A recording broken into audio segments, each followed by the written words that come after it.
Now, preview time. So let's take a look at what's coming your way.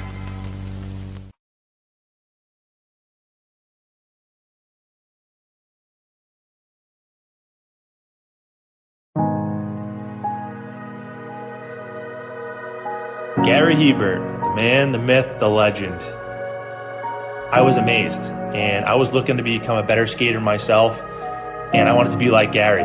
When you look at a guy like this, he's one of the most talented people in his profession. He's been given gifts by God. It can get frustrating at times when you're trying things that, that maybe don't come as quickly to you as other things. And, you never really felt that sense of frustration with Gary. It was always about improvement and positive reinforcement. Was it really the end? Was that head injury really the end? God has called Gary to continue to be a blessing to others and to be a passionate example. My name is Gary Hebert, and this is the World Academy of Hockey, otherwise known as the Inside Edge. I would recommend anybody that have a chance to come to his hockey school. I think it'd be well worth it. It'd be rewarding to all the kids and anyone he coaches, from whether it's an adult, a professional player, to a little kid like a Mike or a Squirt. Gary, from day one, has been instrumental to my hockey career. I started out as a potential Division III player, and Gary brought me single-handedly through high school and into a top Division I prospect. I owe it all to Gary, the biggest legend on and off ice there's ever been. Listen, watch, learn, be confident, and have faith. Those are the answers I was brought to. Yet, I only now am really learning how truly important those 5 things are. Through preparation, through appropriate thoughtfulness and thinking, we can learn to untie the typical knots between our ears that drive us into underachievement and underperformance. And lo and behold, we can learn things to fulfill our God-given potential. Gary has the innate ability to make people not only better players, but better people. The life lessons they learn from Gary are incredible. You can always remember leaving that rink knowing as a player I got better, or I had something to improve on to get better. And I think that's what you excelled on as a coach, is giving us the knowledge to know what we needed to do to get better. There's coaches who know the game, but can you communicate and create passion in your kids and in your players? And Gary's able to do that. Gary's got great knowledge and the great hands, but more importantly, his ability to connect with people and care for them. His communication skills, to me, really stand out and separate him, and that's why he's one of the best, in the world. Gary's a legend. He's a special, special man.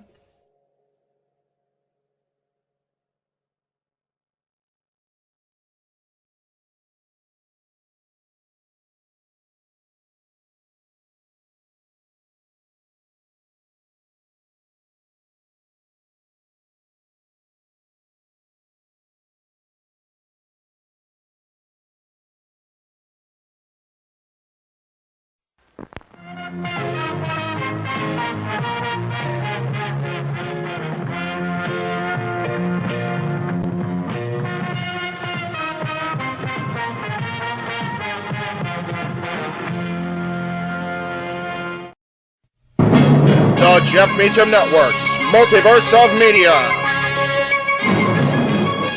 For over 15 years, the recognized symbol of excellence and the standard bearer in coverage of sports and entertainment.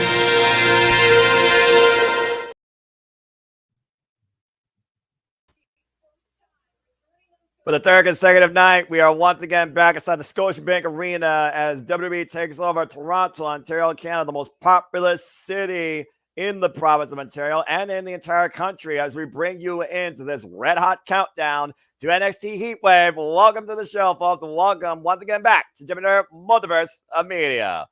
Hello, everybody, and welcome once again on what is a red-hot day prior for all of us, whether you're in California, the Midwest, or the Great White North. Welcome to our coverage here of NXT HEATWAVE. This is the countdown to NXT HEATWAVE.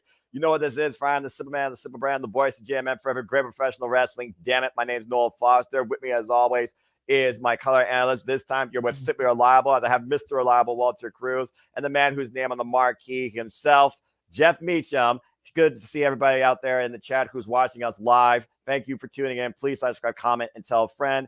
And if you want to dictate the conversation, don't need to dictate. Super chat is truly as simple as that.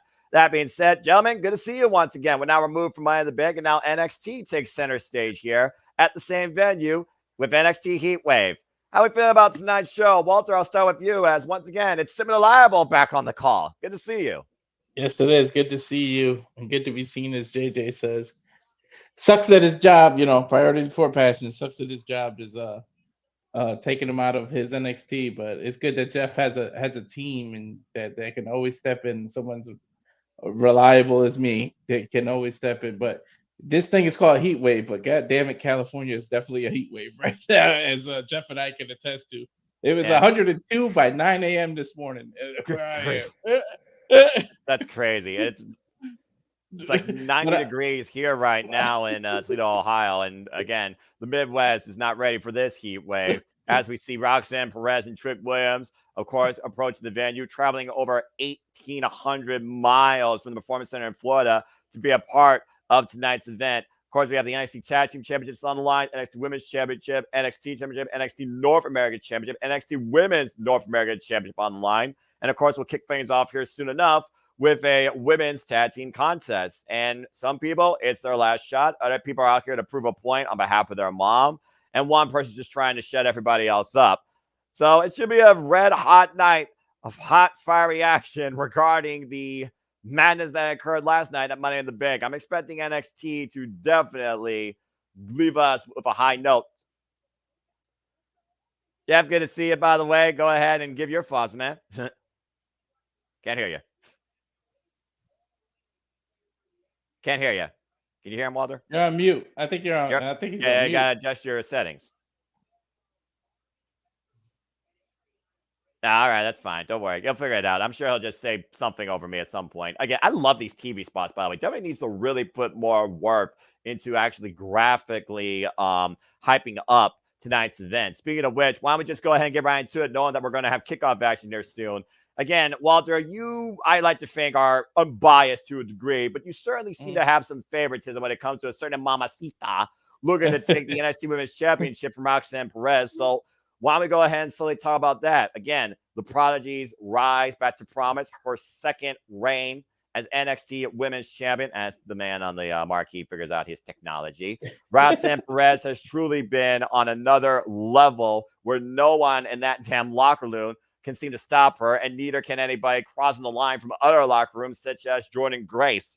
Already, Jordan Grace, Tina Paxley, Lyra Valkyria, Chelsea Green, just name a few victims under Roxanne Perez's second run as NXT Women's Champion. No matter what Ava Raine has thrown against her, no one has been able to upset the Prodigy. Lola Vice, of course, who upset Shayna Baszler, sorry, Big G, back in NXT Underground, has made her attentions very well known. Of course, these two have bad blood going back all the way to February, Vengeance Day, when she cast in her breakout Horny chance. One of the fiercest strikers in NXT to cross over from the world of MMA to professional wrestling, and looking to be the first Cuban-American born NXT champion. She's got the hips that move and groove, and she's got fiery fists that can knock you out too. But Roxanne Perez always seems to find a way to win. So again, Walter, you look at the tail of the tape here, and you figure about, again, the NXT locker room. We, of course, profess the second most well-booked locker room on the Western Front professional wrestling business. You got to be realistic here, though, man. Do you think that Lola Vice has what it takes to take Roxanne Perez NXT Women's Championship? I do, but I am a little biased because she is my mamacita. But it's one of these things that no matter who wins, I'm actually be happy as long as they put on a good match, because I can see Roxanne still winning, walking away and keeping the title. However, I just thought I'm surprised she wasn't draft. I really thought she was main roster bound. I feel like she's ready for it, and she's put in her time in NXT, but then she turned around, turned heel, and gave us this great second run, almost like a revival, if you will, like of her career. So she's on an awesome run. She hasn't had the title that long, so if it doesn't change hands, I wouldn't mind. But I just feel like they're pushing Lola right now, and she's got legit move. For people, I see a lot of people commenting and talking junk like they don't like her spinning back fist as a finishing move. You don't watch MMA if you don't understand that. That is a legit. People have been knocked the hell out and haven't gotten up after getting hit with that move. That is a legit, real move. Let me hit you with the back of my knuckles and see if you don't wake up. If you set it up the correct way and shocking, any kind of spinning kick, any kind of spin will lay you out. So it is a legit move. But yeah, I'm gonna predict that Lola wins, but I'd be a little hurt from the bias standpoint, but I wouldn't be disappointed if Roxanne Perez still retains. That's fair. And as we go backstage earlier today, it was Sarah Schreiber with Lola Vice, who is challenging tonight for the NXT Women's Championship after pouring her heart out regarding what her mother and her sisters have done for her to get her to this point. Crocodile tears or not, saying that's not about emotion, that's about the NXT Women's Championship. Again, one of the fastest rising stars in NXT. And to your point, spinning back fist, colors, whatever you want to call it, we already talked about the torque and velocity behind that move as demonstrated by Lola Vice. It was also part of the tail of the tape during her underground match with Shayna Baszler. Speaking of which, shout out to the Big Bar, Big G. I look forward to him working with you and James for your call Bloodsport, where Shayna Baszler returns home, where she was literally created the underground. And good to see you, Daniel. But the thing I look at it here is emotions. Again, it could be your greatest ally. It could be your ultimate weakness. And Roxanne Perez knows what that spinning back fist feels like. She tried to do one herself, and Lola Vice was able to catch her. But the fact that Lola already showed her best hand, pun intended, her best weapon, possibly, I do wonder if that plays in favor of the champion. And has she come up with a game plan, of course, to counter that?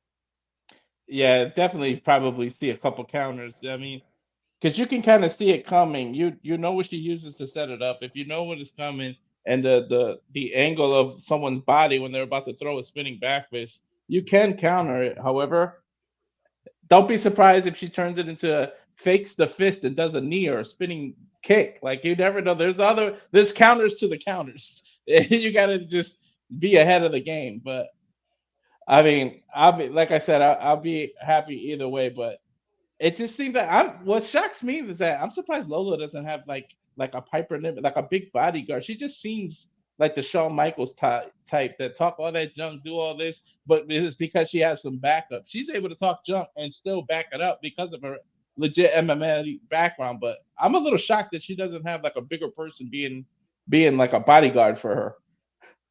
Well, it looks like we tried that before with Shayna Baszler, for example. Yeah. The bigger, let's just call it this, bigger star, bigger MMA crossover. When we saw what happened there, it descended into NXT Underground, and Lola Vice did get the win over the Queen of Spades.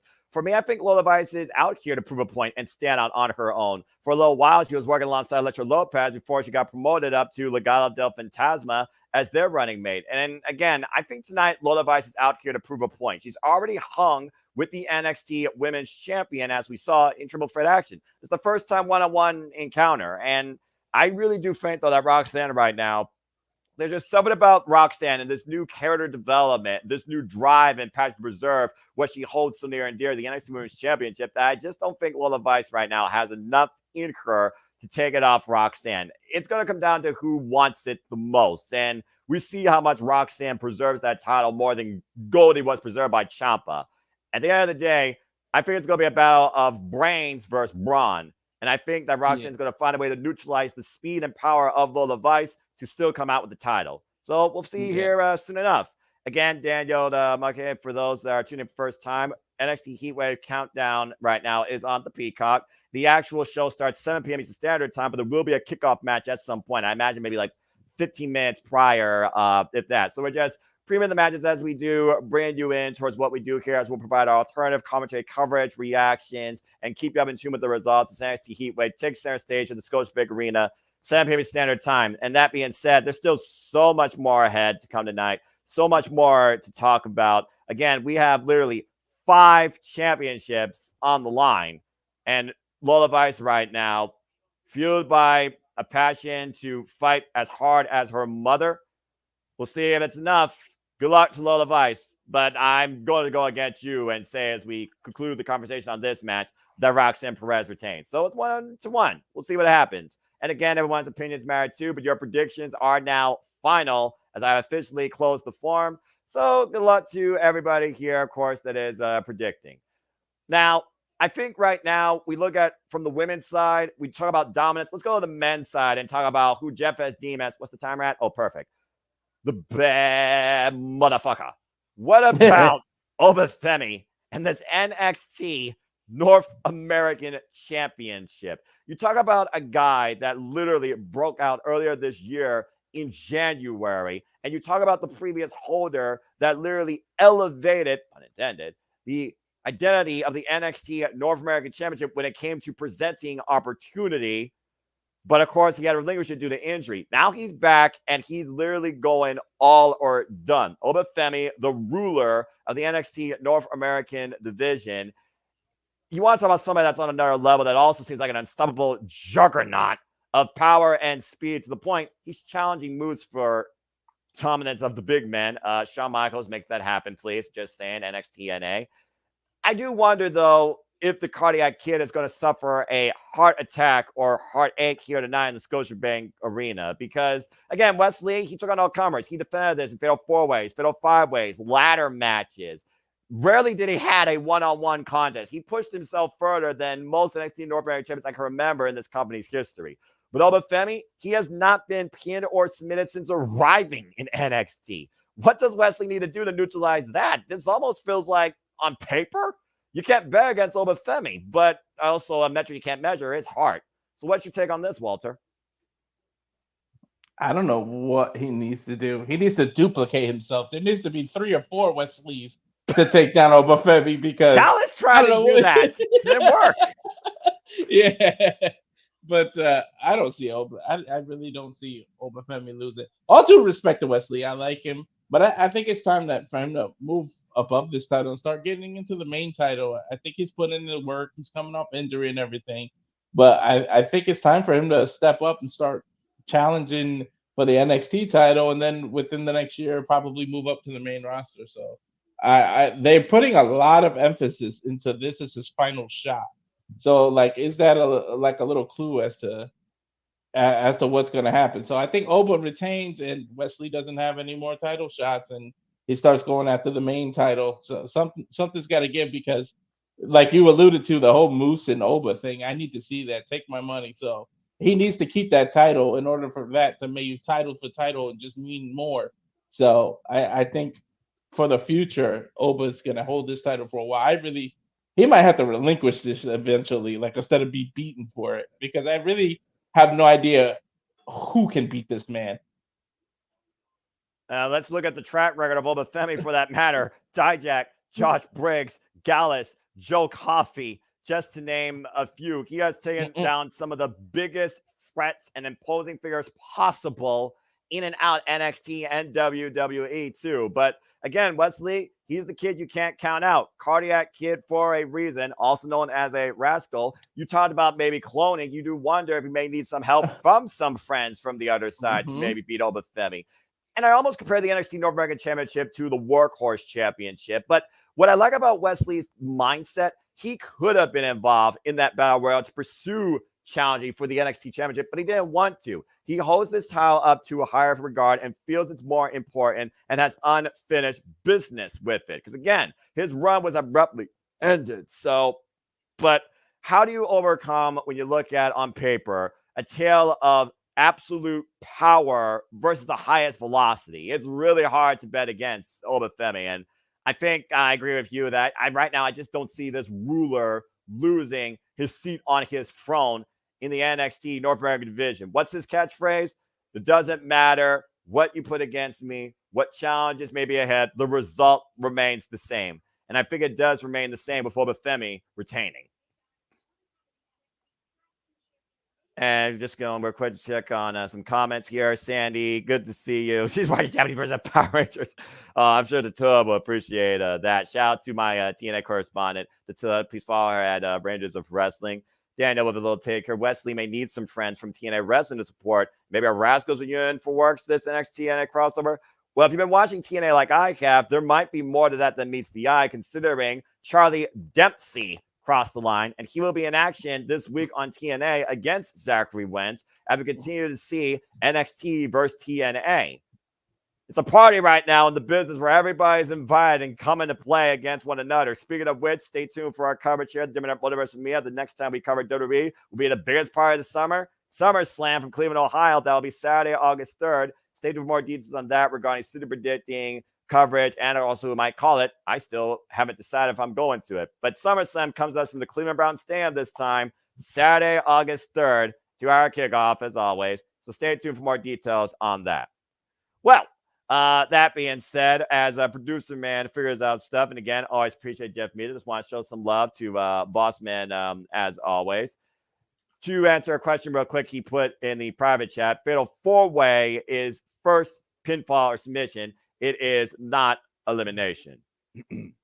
So anyway, again, folks, thank you for tuning in. And again, if you are wondering, this is our alternative coverage, bringing you into all the biggest PLDs, pay-per-views, shows across the wrestling business. We do this for WWE, NXT, AEW, TNA, Ring of Honor, and sometimes New Japan Pro Wrestling, and even span out further to independent wrestling, as we'll cover Prestige Wrestling this coming Friday, and also Walter Cruz and Stat Boy Mikey at the Sports Bar with Dory Lou. We've also expanded coverage to combat sports, including UFC, blood sport, the NFL, the NBA, the MLB, and the NHL. So again, if you are a fan of sports or combat sports or just the word sports in general, the Multiverse of Media has you covered here 24/7, 365 all the time. That being said, hi Jeff, did you figure your stuff out? I'm probably going to sound like I'm in a wind tunnel because of the mic issues, so I'll be on screen very minimally today. Okay. But I got you. Yeah, I just want to thank everybody who tuned in last night. I know not everybody was fond of the Money in the Bank card. There was a lot of disparity online. I thought it was a good show personally. I thought it was what it was. It definitely sucked people in, and I think that this show is going to be in the same vein. People for the most part seem to really enjoy Battleground, and I think the show's been built fabulously. So I'm looking forward to watching Peacock do its thing over here while I watch you guys do your thing over here and help direct it. So have a fun call. Appreciate it. Thank you, Jeff. Well, that being said, we've 2 matches down, and while we do have a kickoff doesn't really have much, but it's more of a women's grudge where you figure about maybe both are maybe to put a bid in for the NXT Women's North American Championship or the NXT Championship. So speaking of which, we talked about one North American Championship. Why not talk about the other? Let's talk about another rising star here, and Mrs. Him, for those that don't know, she is Kalani Jordan, who has already shown us her background in gymnastics really has been a difference maker for her, but she faces a different athlete of a dynamic. But I talk about athletes, I talk about, academics, I talk about accolades. This right here, nice segue, because I figured why not change the dynamic. I'm going to remain as unbiased as possible, my integrity as play-by-play person when we talk about that match. But let's go ahead and talk about the women here because, again, we talk about one North American Championship established. We're talking about another one being established by inaugural champ. Kalani Jordan going into, I believe, her second defense now, the NXT Women's North American Championship against everyone's favorite tumbler, Hang 10, Soruka. Of course, Soruka earned this opportunity in number 1 contendership. And it's one of those things where, again, on paper, the genesis of this title is still very young, but I also look at, again, the potential of both these women. And so Soruka has been one of the hottest rising stars since coming back from injury, especially after winning her feud over Blair Davenport. So, Walter, you look at these 2 women, similar dynamics when it comes to the background, both part of the NIL program that, of course, is establishing the future superstars of WWE. They both have a background, of course, in gymnastics, tumbling. Again, you all could look up that information via Cage Match. What's your take on this match when you look at these 2? It's also almost a mutual respect dynamic. And I do wonder if Kalani Jordan, pressure being on her as champion, could she bend her own moral will to preserve her title? Or could this be a mutually fair fought one-on-one contest where the better athlete wins? What's your take on this? Yeah, this you just established this title. It's a brand new title. And the first thing you don't want to do is start hot potatoing it. So I don't think Soruka can win the title here because already you're starting behind the 8 ball if you're already going to switch the title after only the second defense. So I wouldn't do it. So I think Kalani wins But I think it's a grueling close match. It's a very rare face versus face title match. So I think it's a right down the middle, no ref bumps, no controversy, right down the middle, game face by both of these, and Kalani wins. But I do think Sol Ruka is on her way. She's impressing me. She's got some of her arsenal, her whole move set is just some of the most impressive moves. And it's funny. It's like they're mirrors of each other, both being complete gymnastics, both being everything. So I think they just need to put on a good show. And the old cliche of Kalani beats a game soul, as they always say. Oh, she put in all the effort. She was game, but she just couldn't do it. So I think it's a one-off though. I think she's gonna have to earn her title match again once she gets beat. But Yeah, again, there's rumors about heels. I can't buy Soul as a heel. Her moveset alone is just, it's meant to get cheered. It's meant for the audience to get behind it. So I just don't see her going heel at all either.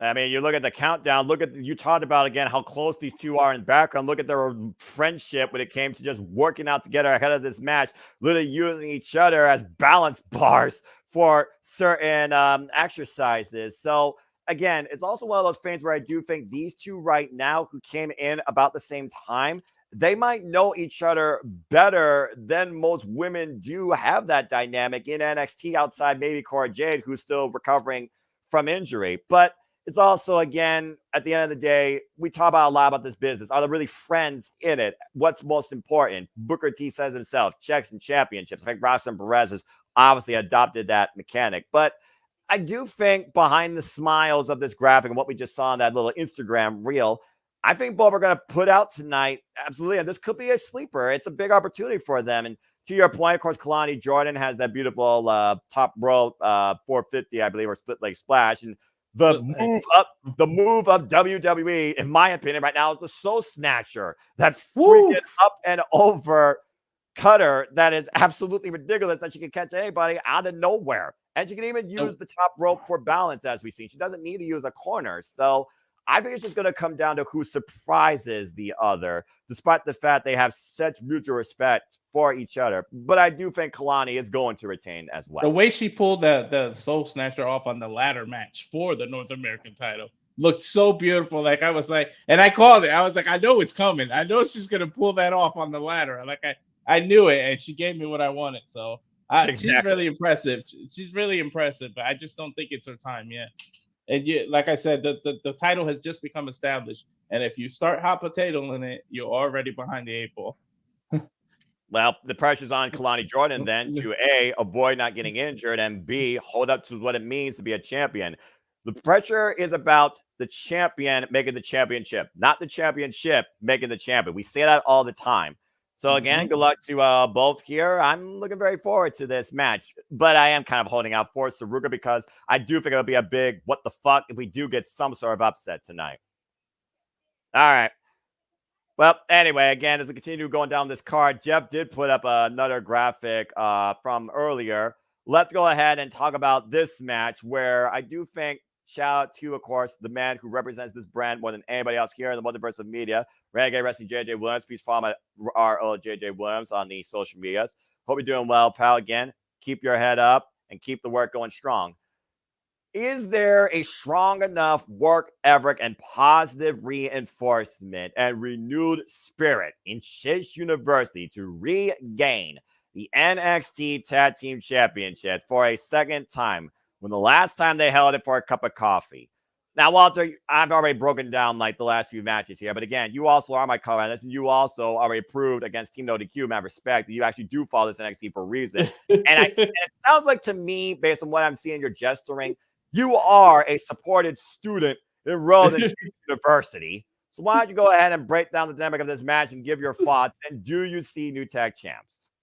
I do see new tag team champs, but I think it's more of a miscommunication because they're already teasing Axiom and just like weird dissension for the weeks because Axiom is trying to say, you know, we need to focus on these tag titles. We need to focus on defending it and being a unit. Meanwhile, his partner's focusing on the Heritage Cup. He looks like he's trying to be a single star again. He's doing everything to avoid it. And he's saying, hey, I got you. I'm your partner. I just want to do some separate things. So I think it's a renewed rivalry between these two. We've seen it before, and they came together due to respect after a rivalry. But I think it's time to renew this rivalry. I think something's going to happen where there's some miscommunication and they cost them the title. There's some dissension. So yes, I'm enrolled in Chase U, and I think they're going to win the tag team titles. But I also think it's going to be. It's also what they're doing at pinning and everything, but it's not themselves. It's going to be some kind of miscommunication between Axiom and why can't I think of his partner's name right now? Nathan Frazier. Nathan. Thank you. Frazier, yeah, there's going to be a miscommunication. Something's going to go awry. Somebody's going to duck something where they hit each other, and that's what's going to happen. That's what costs them the title. And then we're going to do another one-on-one rivalry for a little while, and someone's going to stay heel. I think Frazier's going to be the one to go heel. He just fits being a heel. A lot of the masked wrestlers aren't heel in WWE. I noticed they always get, because it's a merchandise thing. People like to buy the mask and stuff like that. So I don't think Axiom's going to be the one to go heel. I think it's going to be Frazier. And apparently Thea Hale forgot her decaf, as Chase U right now is getting their own pep rally going, preparing for, again, trying to regain the NXT Tag Team Championships. Again, David Frazier has to defend the gold against Duke Hudson and Andre Chase University. Are we in for a Rudy moment tonight at NXT HEATWAVE? Oh, somebody boy. Contact JJ. Chase U has purple attire. This is not a drill. Also, I forgot to mention, we don't know what factor Rich Holland's going to play. He's still proving himself. They're reluctant to have welcomed. I mean, Chase and everybody welcomed him and Chase U with open arms. But there was reluctance to get Rich Holland to join them. So maybe he has to go out there and prove himself and do something that makes them win the titles. You know what I mean? I mean, you just saw in the backstage bit, he wasn't even there in the building. He was on the phone with them. I almost wonder if Rich Holland's even going to be tonight in Chase U's corner, as we saw Riley Osborne, Thea Hale hyping up Andre Chase and Duke Hudson. And again, this does feel like a comeback story, from financial catastrophe to Thea Hale almost becoming toxic in her personality to being the lifeblood, the restored spirit that encompassed Chase University since its arrival in NXT. And Andre Chase has always stayed steadfast. So I don't know. It's also one of those things, though, where I look at the NXT Tag Team Championships. I thought the moment was going to happen at Stand Deliver. It didn't until afterwards. And I think it could be a similar dynamic here, as we got NXT General Manager Ava Raine, who, of course, has really elevated NXT since taking the reins of the general manager role. And again, for those that are wondering about me enrolling in Chase U and dropping out the same day too, we do not have the figures, but the man who's named the marquee can give you the stat update. They're more than halfway there at this point, but I'm still saying don't get your hopes up. Anyway, but there's always scholarships, Noah. Don't give them ideas. Oh, fudge it. You already did. Waltart 21 with a freaking $5 super chat. Appreciate that. You know how you win the title and prove yourself? You go one-on-one with the Undertaker. How fitting. I can make a Teddy Long impression during a tag team match, players. That's my player, dog. Anyway, but you went with Chase U as new champs. I still feel like right now, with the dynamic of dissension building in David Frazier and Axiom, I just don't know if they're going to pull the trigger here. I mean, Stand Deliver is the NXT's biggest show of the year. Let's just put it out there. Heatwave, maybe not as big, but maybe they actually will create a teachable moment. So as much as I hate to freaking agree with all of you regarding anything Chase U, for the point with how close we are all in the NXT league, this is the first match, or not take that back, third match, I'm going to agree with you. I will say Chase U becomes new tag champs and immediately lose them this week on NXT. But I'll say that they get the moment tonight. And as far as generic Power Ranger, former inaugural Heritage Cup winner, and David Frazier also, proprietary holder of the Heritage Cup. Yeah, I definitely see a one-on-one fallout with them as soon as NXT. Well, folks, again, we're just getting closer and closer to the actual show taking airways. NXT Heatwave Countdown continues to unfold. Coming up next shortly, women take center stage, tag team action. Canada's own Carmen Petrovic and Ariana Grace taking on Jessie Jane and Jasmine Nix. And that's coming up here very soon, so stay tuned. Well, anyway, as we got a moment to breathe, and we gave you all some good in-depth discussion on what's ahead in NXT outside the main event, which we'll talk more about after we cover the tag team match. I think it's only fitting right now that we bring you in towards what we do at JMN Multiverse of Media. So, producer man, why don't we run the watch-along trailer? Let's go ahead and hit it. If we can. I don't know if we can from it. And now, preview time. So let's take a look at what's coming your way.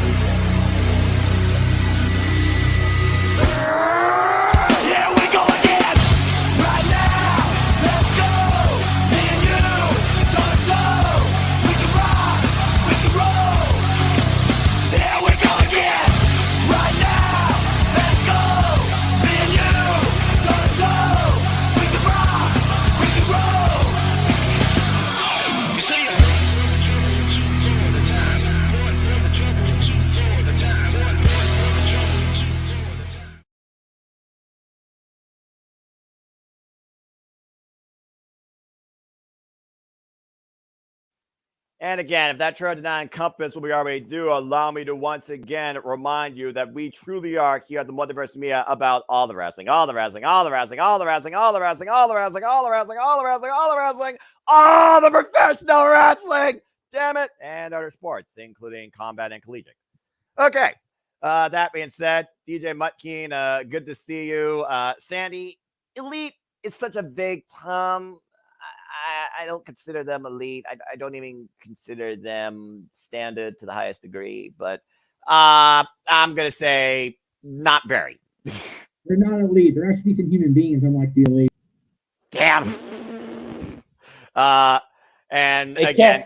Maybe it's an AP class, though. Hey, One of the higher classes. I was one of two students in high school taking calculus AP, so I actually understand that reference. Oh, good Lord. Forget the math madness that I went through in college and high school. Kate Rare, good to see you again. DJ Mike, good to see you again. Good to see everybody here. Hope you're enjoying the pre-show conversation before we head inside the Scotiabank Arena at 7 p.m. Please subscribe, comment, tell a friend. Of course, we are coming off the tail end of Money in the Bank as they're hyping up SummerSlam. Of course, you saw that amongst the plethora of other events here coming up in the JMN watch-along event schedule for hashtag We're Gonna Die 2024. And a bittersweet symphony might await soon enough for El Compleon as Damian Priest has the King General Gunther waiting for him at the biggest part of the SummerSlam as they're doing their usual superstar spotlight. They need to figure out, and this is not just WWE, this is AEW. They need to figure out the right balance of in-ring action and outside ring filling promotion, because the amount of outside promotion non-action last night for Money in the Bank was damn ridiculous. It was. I watched Money in the Bank earlier today because of the Collision stream. I wasn't able to watch it, so I watched it. It is ridiculous. But no, we talk about this whole NXT TNA. Can we get a certain one eyebrow man bringing out his own daughter tonight? If Santino Marella shows up here with Ariana Grace, I will walk off this stage. I might join you. Why just are you for doing a second. Don't just walk off. Why are you putting that out into the universe? Santino Marella, director of authority, has enough on his plate preparing for Slammiversary. All right. It's going to be a hell of a Slammiversary, too. Yeah, and of course, we'll be covering that here a lot again this week. The next time we got, of course, the Owen Hart Foundation Tournament Finals. Then we got Prestige Wrestling, and that's just this week alone. As now we are hearing from the chairman, Sean Spears, Canada owned. And that being said, there is literally only one match left to talk about. Let's go ahead and talk about the main event here a little bit. For the NXT Championship, fatal four-way action, first pinfall submission, of course, leaves with the title. We have, of course, Trick Williams, the leader of the Whoop That Era, defending against Chairman Sean Spears. You might remember as the Perfect 10, Ty Dillinger. Also, All Ego Ethan Page, who, of course, already faced him at Battleground, lost. But Ethan Page did pin the number one contender from the Battle Royale, Bounty. Javon Evans, the youngest athlete right now at 20 years of age in the NXT locker room, pursuing his first NXT championship. And, of course, Sean Spears, with the biggest what the fuck moment in NXT this year, pinned Trick Williams to earn this opportunity. I did not think Sean Spears was going to do that. We talk about this a lot here. In Fatal 4-Way and Triple Threat, you always have that person you know is going to be the fall guy. You also know you got the buffer, the continued storyline. What Mello and Trick was, I could see Javon Evans and Trick being that to come. But that has to involve them getting over the two Canadians here, Sean Spears and All Ego Ethan Page. For me, this is a means to an end and to set up for something else.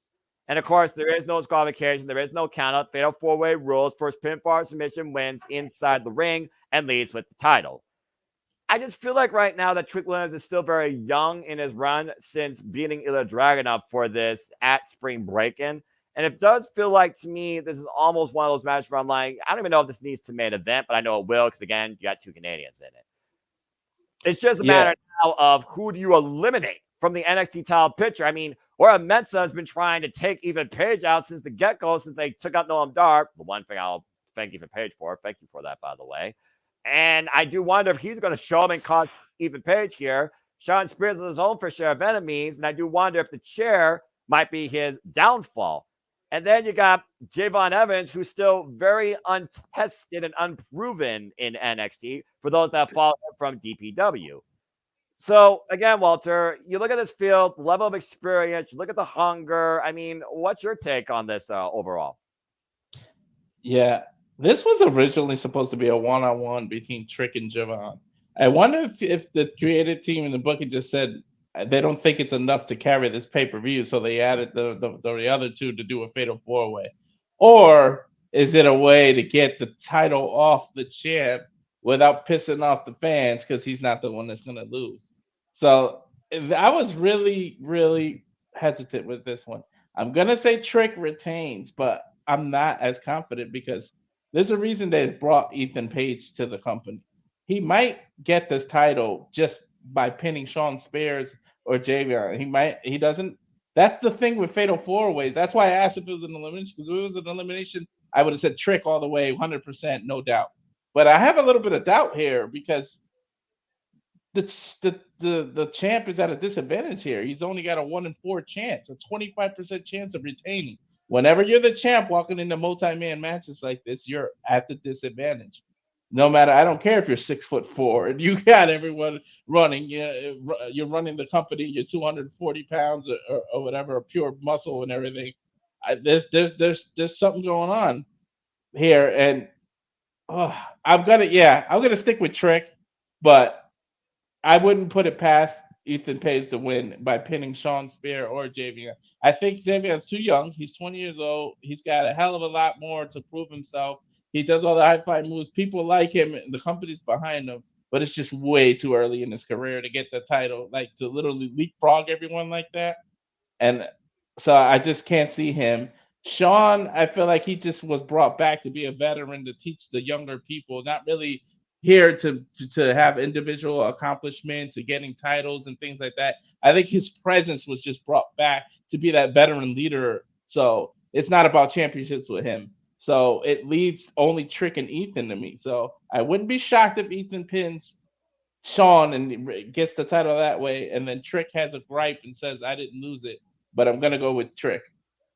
Yeah, it just feels like to me right now the Whoop That Era is still in its genesis as we now go inside Scotiabank Arena for in-ring action. Kicking things off around the countdown is the women of NXT. Tag team action unfolding as we see Jessie Jane and Jasmine Nix, the girl with the meanest Pele kick right now I've seen in the business, has really won with it, making their way to the ring. And, of course, these two have made nothing but enemies since aligning with each other. And, of course, taking Chase U for our advantage with that calendar sale.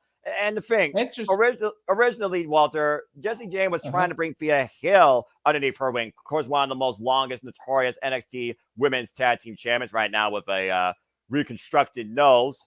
I don't know if you necessarily call her grotesque, but she does have the same plastic mask given to her by one Cody Rhodes.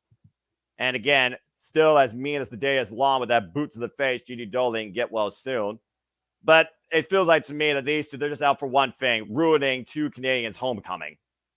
Yeah, I think that's why they came together. I was going to say it's interesting that she actually got the present from Cody Rhodes and actually started using it. As a weapon. You know, most heels would just be like, who cares? Don't give me that. I don't care. But yeah, use it as a weapon. I feel like she might be doing the old nose is fixed, but I'm going to still carry this as a weapon. The old, Bob Orton trick with the cast. It's not necessary anymore. But if the ref ain't going to say I can't have it, why the hell not use it? But yeah, I think they're going to ruin the homecoming here. That's their whole reason for doing this. And speaking of homecoming, here comes Carmen Petrovic, of course, a black belt, and her tag team partner. There she is, Miss NXT. Her reluctant partner. Did you see the way she gave her that fist bump? She's like, ah. Toronto's own. We saw last night Toronto's own Chelsea Green stole the show, but she still ended up on the losing side. You almost wonder if Lightning's going to strike twice. Unfortunately for Ariana Grace. And again, folks, that is indeed the daughter of one Anthony Corelli, Santina Morella. Oh my gosh. Is this a princess and a ninja? It sounds like a Disney or a samurai. It sounds like a Disney movie waiting to happen. Well, considering that Carmen Petrovic has a katana that she would love to stick where the sun don't shine, or go straight down the middle, Samurai Jack style, against one of the two opposition, I wouldn't put it too far behind her. And again, we talk about what this match could lead to with the fact that we have Isla Dawn and Alba Fire as the WWE Women's Tag Team Champions. Maybe either of these teams might put in a bid towards challenging for those titles at some point down the line. But I also do consider the dynamic we've seen as of late developing with Carly Bright Wendy Chu and Tatum Paxley, and also Fallon Henley, who I feel like might be in the good graces or supports Jasmine Nix and Jessie Jane's MO as of late. Wendy Chu scares me. The way she came back, I'm like, man, what the hell is this lady? It's a nightmare that there's no waking up from. Bell reigns are underway here. It looks like Ariana Grace is kicking things off with Jessie Jane. Carnival tie up here. Did we talk about the whole NXT TNA? You might as well put Wendy Chu and PCO together. No. That's a bad Walter. I mean, I personally just want to see Rosemary mix it up with Tatum Paxley, because I'll give Tatum Paxley all the respect in the world. Daphne be proud. Incredible effort against Jordan Grace for the TNA Knockouts World Championship. And of course, we know now Jordan Grace will defend that title against Ash at Slammiversary. And right now, Jessie Jane taking in her handiwork so far, taking advantage of Miss NXT. Ariana Grace, though, picking up speed off the ropes, takes Jessie Jane down. Great power showcase here with the scoop slam. Toronto's own Miss NXT. I'm going to pause it. I think I'm a little ahead of you. Let me know when the tornado clothesline happens. Okay, and right now, Carmen Petrovic picking up speed. Oh, God, there it is. Discus clothesline. Cover up the near leg, 2 counts. There we go. And of course, Carmen Petrovic also endorsed by Canada's own Natalia, as we saw. And of course, these two women literally came in NXT this year out of the breakout tournament. Sweeping the leg. And of course, we talked about, again, the homecoming of these two. Their families are in attendance. But more often than not in WWE, we know what happens with WWE people in their hometown. Cover by Carmen, gets 2 count. Carmen with her martial arts background with these kicks, man. Ouch. Well, again, you know as well as I do how proficient the striking prowess is of MMA. It takes so many disciplines, whether it's Muay Thai, karate, whether it's jiu-jitsu, you name it. And of course, you will be covering that heavily with James Hebert when you all do Bloodsport. At the end of the month, cover by Ariana Grace, 2 counts. She kicks her in the wrong spot. They might have matching noses here. Well, also, Ariana Grace needs to be aware of that overhead Pele kick that Jasmine Nix is capable of. We've seen Jasmine Nix losing knock people out with that move and win with it. Knife edge shot by Carmen Petrovic now, legal with Jasmine Nix. And of course, the bad blood really started with these two. And up and over. Nice mule kick there out of the corner. Taking her down with a bulldog. Beautiful bulldog. Covers center of the ring. Gets a 1 count. Wow, she kicked out at 1. But again, though, taking your eyes off the opponent. Jessie Jane creating opportunity here. Oh! Nasty elbow. Line Or tap forearm made shot, I by should Jessie say. Jane. O'Connor roll, and Jessie Jane taking advantage with the net breaker setup. Come on, ref, do your job. Get her out of the ring.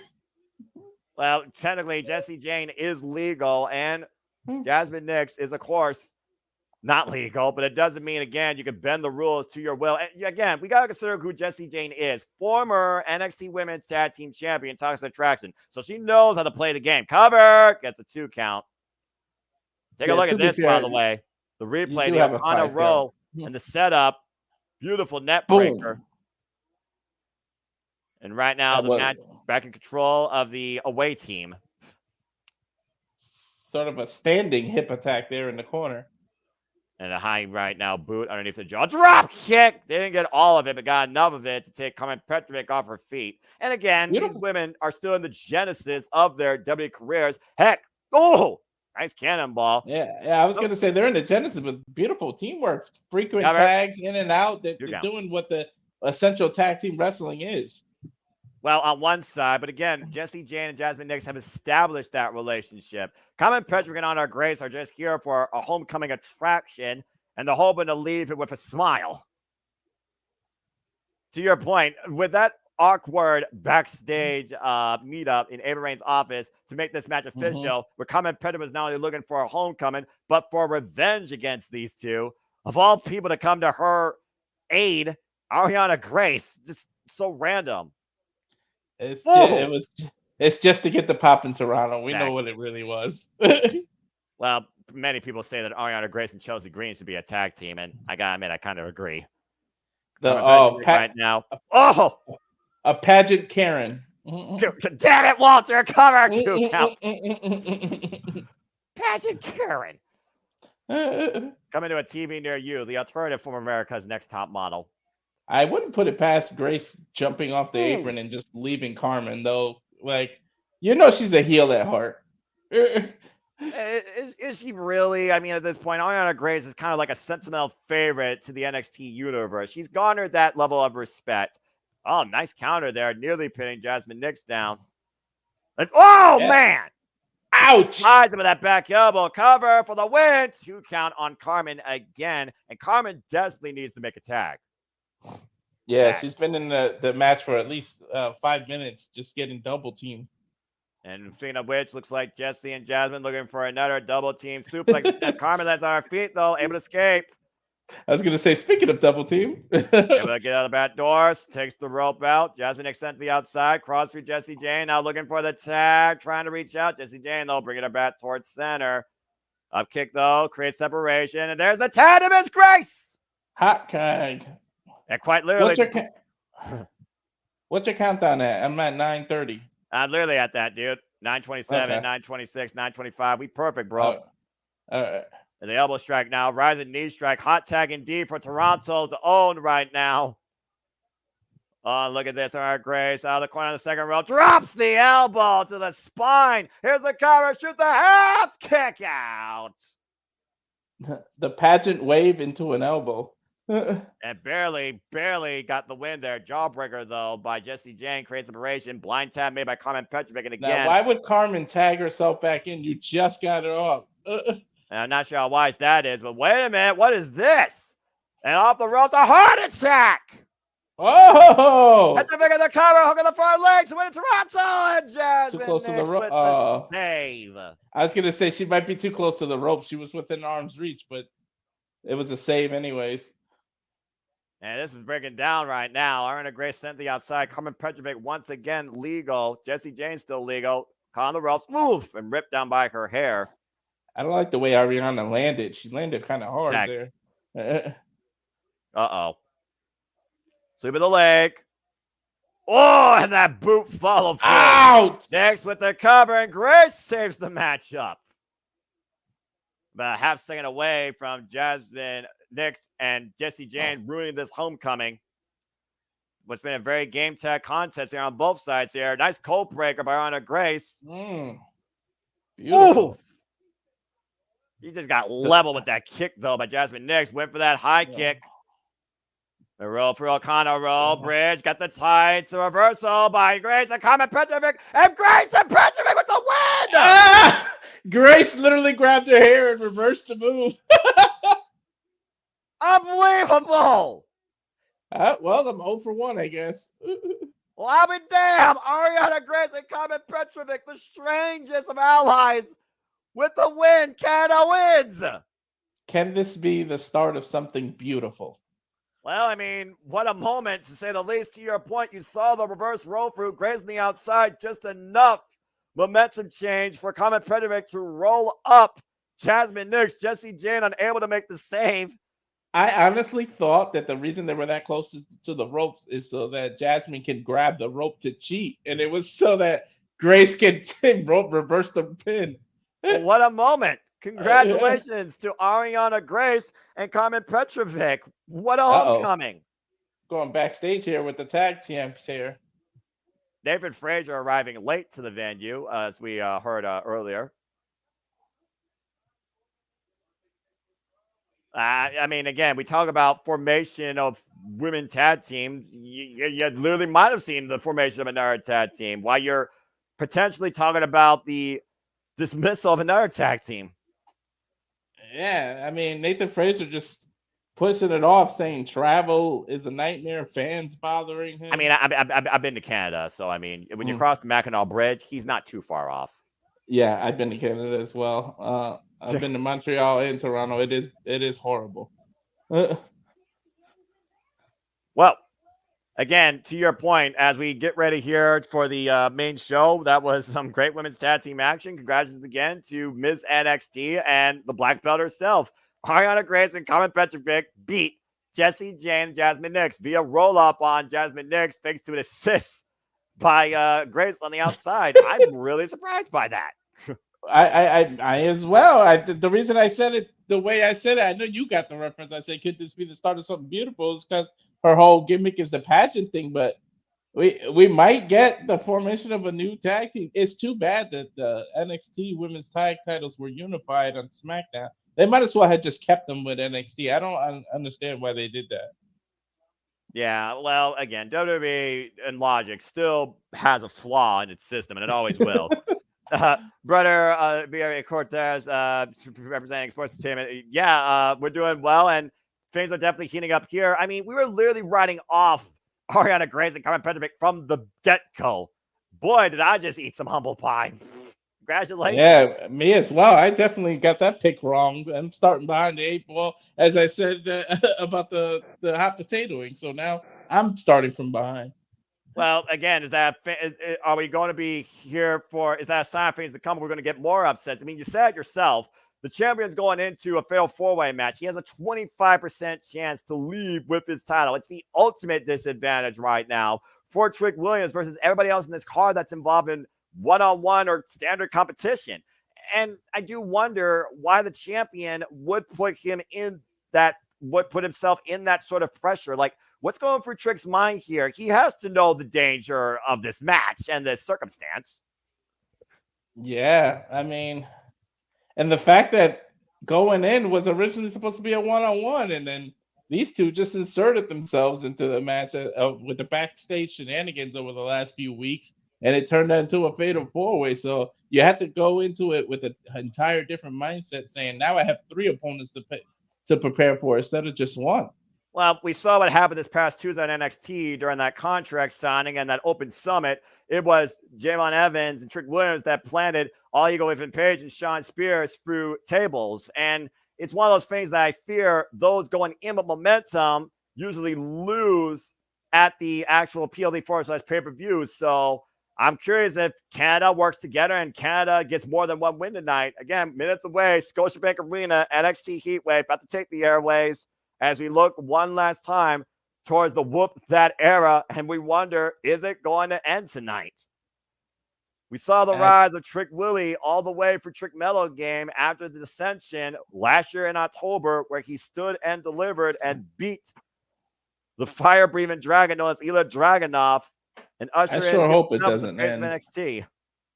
I sure hope it doesn't end because it's in its infancy. And again, if there was like a draft lowering around or it was close to Rumble, I might see him losing the title because then he can get drafted and move on to the main roster. But we're far from a draft. We're far from anything. So Trick has to stay in NXT right now, and I just can't see him losing the title. But I wouldn't be shocked if Paige wins because this. I think that's the whole reason. It's booked in the Fatal 4-Way to create doubt. Well, to your point again, Javon Evans surprised the hell of us, eliminating Sean Spears last. So let's keep that in mind. All Eagles with Page was immediately eliminated from the Battle Royale, technically, when Ora Mensa attacked him before the bell rang. All Eagles with Page wasn't having none of that, though. He was out to prove a point. So what did he do? He faced Javon Evans one-on-one just to prove a point, and he beat Mr. Bouncy himself. Don't remind me of that Battle Royal with Joe Hendry's entrance was longer than his action in the match. Don't remind me. Another reason why I'm almost pissed off at Ginger's NXT. Don't remind me. Yeah, that pissed me off, man. Oh, daggum. And of course, Ollie Gordon Page, heavily known out of the Canadian area, formerly involved in Evolve Pro Wrestling, one half of the North, one of the longest reigning TNA Tag Team Champions. And of course, another man heavily underrated, workhorse of the business, Ty Dillinger, Perfect 10, Sean Spears, surprised the world when he pinned the NXT champion. And of course, we see Eva Rain watching on with her assistants. I don't Stevie envy Turner. I don't envy Ava with the job she has to do. Everybody barging in her office. I feel like Ava's the most disrespected general manager. Well, then again, we saw what Drew just did last night with the elbow. I'm about to say he clocked Adam Pearce in the jaw. Scrap Daddy, former NWA world champion, forgot what that felt like. But boy, did he feel that, to the point that WWE Adam Pearce made it official. Drew McIntyre is indeed, as I see that, you did put that in the chat, thank you for that, by the way, has been suspended indefinitely. And of course, we'll talk more about that as we get to Monday Night Raw tomorrow night, because there's going to have to be some repercussions regarding Drew McIntyre's, as I imagine, CM Punk's involvement in another championship affair when he's not 100% med clear. But again, tonight's not about that. It's about NXT, and we're wondering if Trick Williams is still the face that's going to run the place, and if we're going to whoop that Trick. I just realized how much history could be made today. If Randy Orton's record can be broken by 4 years. That's true. Yeah. If Javon Evans wins tonight, he will officially become the youngest champion in WWE history.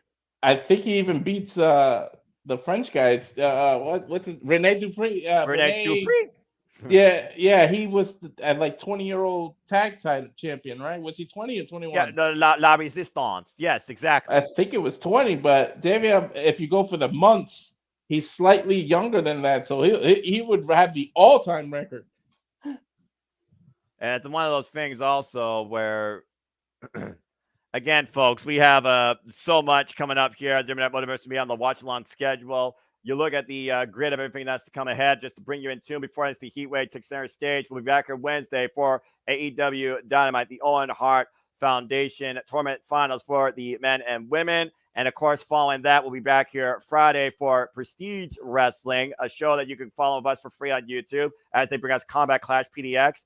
Wrestlers include, but not limited to, Masha Slamovic, Athena, Kylie Ray, Alex Shelley, Shelton Benjamin, just name a few familiar names, Danhausen, Alan Angels, Evil Uno, Timothy Thatcher, Roderick Strong. It's going to be a hell of a card. So stay tuned for more on that. And that's just coming up this week here in the Multiverse of Media. We'll want to watch on trailer again later, but also later on as we look at the other companies. The next time we're back here with watch-along coverage will, of course, be for TNA Summerversary, which, of course, will emanate from Montreal, Quebec, Canada. Canada's getting everything this month here in July. And of course, that is Saturday, July 20th. And then after that, we, of course, will transcend into hell on AEW. That is blood and guts. Team AEW versus the Elite, and so much more to come. Wednesday, July 24th, 8 p.m. Standard Time, 5 p.m. Pacific. And then following that, we'll go to honor with Ring of Honor for Dishonor Friday, July 26th, 6 p.m. Eastern Standard Time and 3 p.m. Pacific. And that finished out July for wrestling. But Walter, you finished us out with UFC action on July 27th. Yeah, live from the O2 Arena in London. Oh, man. Edward's home country, hometown. Well, I think he's from Manchester, but his home country. He does Bilal Muhammad come in and take the title. And does Aspinall, who already beat Blades, does Blades come back for vengeance and win that title? It's going to be a hell of a card there. Not to mention, you and James and possibly the big Bala for the Queen of Spades, especially, will be covering once again Josh Barnett's Bloodsport, which already includes Shayna Baszler, the Creed brothers, and the girl with the pink kick, Tokyo Joshi Pro Wrestling's own Miya Yamashita, as you cover Bloodsport 11. And that, ladies and gentlemen, is everything coming up for July. But in the meantime, WWE and the JMN Multiverse of Media brings you from the Scotiabank Arena NXT HEATWAVE. Welcome to the show. It's been a red-hot weekend here for the professional wrestling business as of late as we conclude this Canadian exposure tour in downtown Toronto in the shadow of the CN Tower. Welcome to NXT HEATWAVE. Welcome, everybody, to the show. I am Seminole Foster with you tonight. We are Semi Reliable. I have Mr. Reliable, Walter Cruz. Thank you all for tuning in to our alternative commentary coverage of tonight's PLE, too. Please let us comment, tell a friend. And again, if you want to dictate the conversation, don't need to dictate. Kathleen Stewart, Jeff Beach, Never, Greg Cherry Brand, Super Chat, as simple as that. Of course, we see Ethan Page coming here tonight. Canada's own will be a part of the main event. His second chance now for the NXT Championship. And speaking of which, there is the man himself looking to whoop that trick once again here at NXT HEATWAVE, going into his second PLE main event showcase. Uh-oh. What are we opening up with? Well, those green, purple, and blue laser lights mean one thing. Cardiac Kids arrive. We're walking on the west side. Campaigns off of the NXT North American Championship. Of course, with his anime-inspired ring gear. Hey, I'm for it. Yeah. Well, this is going to be fun. I'm looking forward to the show. That being said, before we get into the initial festivities, Walter, good to have you on the call as always. Are you ready to go tonight? We represent NXT. I'm ready. We're not Seth Rollins, but I'm ready to burn it down during this heat wave. Well, you're out there in California. I'm here in the Midwest in Toledo, and they're up there in Toronto. So it's going to be a red-hot night once again here for WWE as they bring our latest NXT PLE HEATWAVE. And of course, Wes Lee looks to bring the heat tonight and bring back home to him on the west side the NXT North American Championship. Of course, he qualified for this match, beating Joe Coffey one-on-one, but also the caveat is he's out to prove a point against the ruler where if he loses, he cannot challenge for this title again as long as Obafemi is champion. And Obafemi has not been pinned or submitted since arriving in NXT. Yeah. It's all or nothing for the Cardiac Kid. You literally might have to stop this man's heart from him becoming champion again. And who knows, he might have been medically cleared, but your bodies tend to, injuries are iffy. You never know if he's actually really 100%. Yeah, I know one guy that's always 100%. That says the result remains the same. From Nigeria, here is the ruler of the NXT North American division, Obafemi. That's a big, big man. That is one big mother. Now you can say it. I trust me. I understand the dominance and the size of the ruler, pun intended. Mm-hmm. I talk about Jordan Grace being a juggernaut. This guy's a physical anomaly. What does he run? Noah? He's got to be at least 6'7". What's he run? 6'7"? He is 6'6", 310 pounds. He has been the NXT North American champion now for 181 days, going into his 7th defense tonight, already overcoming Dragon Lee, Lexus King, Brooks Jensen, Josh Briggs, Dijak, Ivar, and of course, we saw at Battleground triple threat action with the Iron King Joe Coffey, Gallus assists, and Wes Lee. I mean, we're looking at the weight differential here. Here's a weight differential for you folks. Wesley is 130 pounds lighter than the champion. The tail of a tape that doesn't do it justice when it comes to the size. But again, the speed dynamic might serve Wesley here as the ultimate weakness against Obafemi. To conquer the ruler, can Wesley find a way to do the unthinkable? The reigns were underway. Oh, boy. I mean, again, what does it take to upset a ruler? We've already tried armies. We've already tried unique alliances. You've already tried throwing this man through a table countless times and trying to remove him from the equation. There's been no sort of weakness shown in Obafemi's game since arriving in NXT. Oof. Nice sweep of the leg there by Obafemi here in the early going. Of course, right here, Wesley knows what he's in here dealing with. Despite the fact, to your point, he came back from injury back at Spring Breakin' in April. Wesley, by the way, 29 years of age, 5'9", 189 pounds. Oof. And teeing off with these body shots here. Obafemi again, unfazed. Oh, it's about 7 inches in height difference. And almost 100 pounds. Well, I will give Wesley credit, though. He's showing no signs of intimidation against this imposing anomaly as Obafemi having his way with his opponent. He literally threw him in the corner like paper. But again, Wesley, that speed advantage right now. Ooh, might be playing towards his strength. Oh, Wesley being smart. You gotta take out the tree trunks of someone this big. So he's attacking his legs right now. A little bit of a stutter step there on the bottom rope, but he did catch him with a kick. Lands on the apron, sprains up. Obafemi catching him, though. And Lee right now is in trouble as the power of the ruler is taking over. I thought he was going for a windmill backbreaker. And then just picked him back up and put him on the top rope. And knocks him sideways down to the floor. Yeah, that's at least a 15-foot drop. Wesley, of course, though, nobody to shy about. Former NXT North American champion, 269 days. Take a look at this, though. Boom! Big right hand, man. And Wesley went through, get this, 12 defenses before having to relinquish the championship and his rematch against Dominic. Outlasting. Yeah. Uh-oh. And the Cardiac Kid right now. Oh, my God! Holy hell. What the fuck? That was almost like a release F5, Noah. That literally was that. He pizza tossed the man over his head. Look at this. As you take a look at the replay.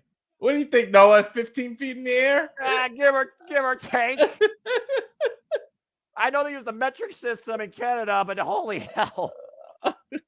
Oh, my God. Yeah, the crowd saying, holy shit, definitely. I don't blame them. Yeah, as Jeff says, bam, motherfucker. I mean, the BMF title is the Never Boy title in New Japan Pro Wrestling. Obafemi might be the definition of BMF individual. Mm-hmm. And Wesley, again, driven up and over to the floor and collides face first in the announce table. And, of course, Wesley overcame the likes of Camille Case, Tony D'Angelo, Dijak, Von Wagner, whatever that guy is. Drew Gulak, Tyler Bate, Joe Gacy during his run as NXT North American champion. Obafemi again, though, just literally having his way with his challenger. Oh, my God. Face first in the exposed steel underneath the apron goes Wesley. Yeah. Wesley is literally under the ring, stuck. I mean, at this point, the referee might want to stop this. Just take the count out. Wesley, I mean, again, is the title worth this? Is Obafemi really going to take a count out victory, though? Why not? Why not? An easy work day. I mean, you saw Obafemi prior to this literally was taking Wesley for granted. Why work harder than you need to? That's true. Up to 6. But pride, there's a reason pride is one of the 7 deadly sins. Pride might not let you take that kind of a victory. And also pride's a foolish thing. And Wesley's pride right now going back into the ring. And again, Wesley knows it's all or nothing here. Oh, God. That running uppercut. Wesley literally out on his feet. Big backbreaker over the knee. Follow up by Obafemi. Again, Wesley literally challenged Obafemi. Wesley asked for this. He has nobody but himself to blame. But if this goes to your point, how far Wesley is willing to go for this championship, he considers this more important than the NXT championship. That has to speak to the testament of Wesley. This isn't TNA, but I think Wesley's really willing to sacrifice his body for this title. Well, I mean, it's been total nonstop brutality, courtesy of the ruler of NXT. Literally planting him underneath his feet and surfing him. Stop. Again, that's over 330 pounds driven into the spine of Wesley. Wesley is ready to collapse, it looks like. But he's trying to push himself up. Trying to get back to his feet. Off. Almost a Samoan spike, but just a big right hand in the forehead. Again, all Obafemi's doing is just punishing this man, just beating the hell out of him. I feel like I can pin him at any time and just turn him up and over with that big right. That might be his downfall, though, Noah. It's the old saying of playing with your food. Well, also, Cardiac Kid, you wonder again how much level of endurance Obafemi has versus Wesley. How far can Obafemi go? And maybe Wesley's trying to wear out the big man. I don't know. Yeah, testing his cardio. Bigger men have the worst cardio. Just throwing Wesley around like a ragdoll, though. Obafemi showing no signs of weakness or fatigue. This is almost easy money for the NXT North American champion. Obafemi, of course, who won the breakout tourney earlier this year, comes to us from Nigeria and destroyed Dragon Lee in claiming the NXT North American Championship. An Irish whip to Wesley in the corner, and Obafemi right now just taking his time. Wesley couldn't even get to the corner. He's so out of it. Yeah, the rope's literally holding up Wesley, to your point. Obafemi, the 22nd NXT North American champion. Uh-oh. And again, Tree of woe here. About to say, there's nothing left in Wesley. He can't even use his own biomomentum to go to the corner. Oh boy. Sit up by Wesley. Well, right now, he's literally hung up the proverbial tree of woe, and Obafemi right now might have him locked in his crosshairs. Shout out to Steve Macklin, looking to fall in. Whoa! And sits him out of the way. That would have been disastrous. Oh, God! Kick to the side of the head, drives Obafemi's head into the ring post. And the sunset flip. This might be Wesley's opportunity to try and turn the tide of this match. Uh-oh. And now again, how do you overpower Obafemi, sending him over the top to the floor? No, you have to outmaneuver him. A nice reversal is he tried to dump Wesley over the top rope like earlier, but Wesley moved out of the way. So far right now. Oh, God! And that? then you were saying? Yeah, he literally slapped his chest and knocked him down on the apron. It wasn't even Wesley. It wasn't even a chop, Noah. It was just a flat hand. It's like a gunshot going off. Oh, man. And again, the official showing, again, leniency here. And again, referee's discretion. If Wesley cannot continue on his own accord, the referee has the right to stop this. And Obafemi will retain.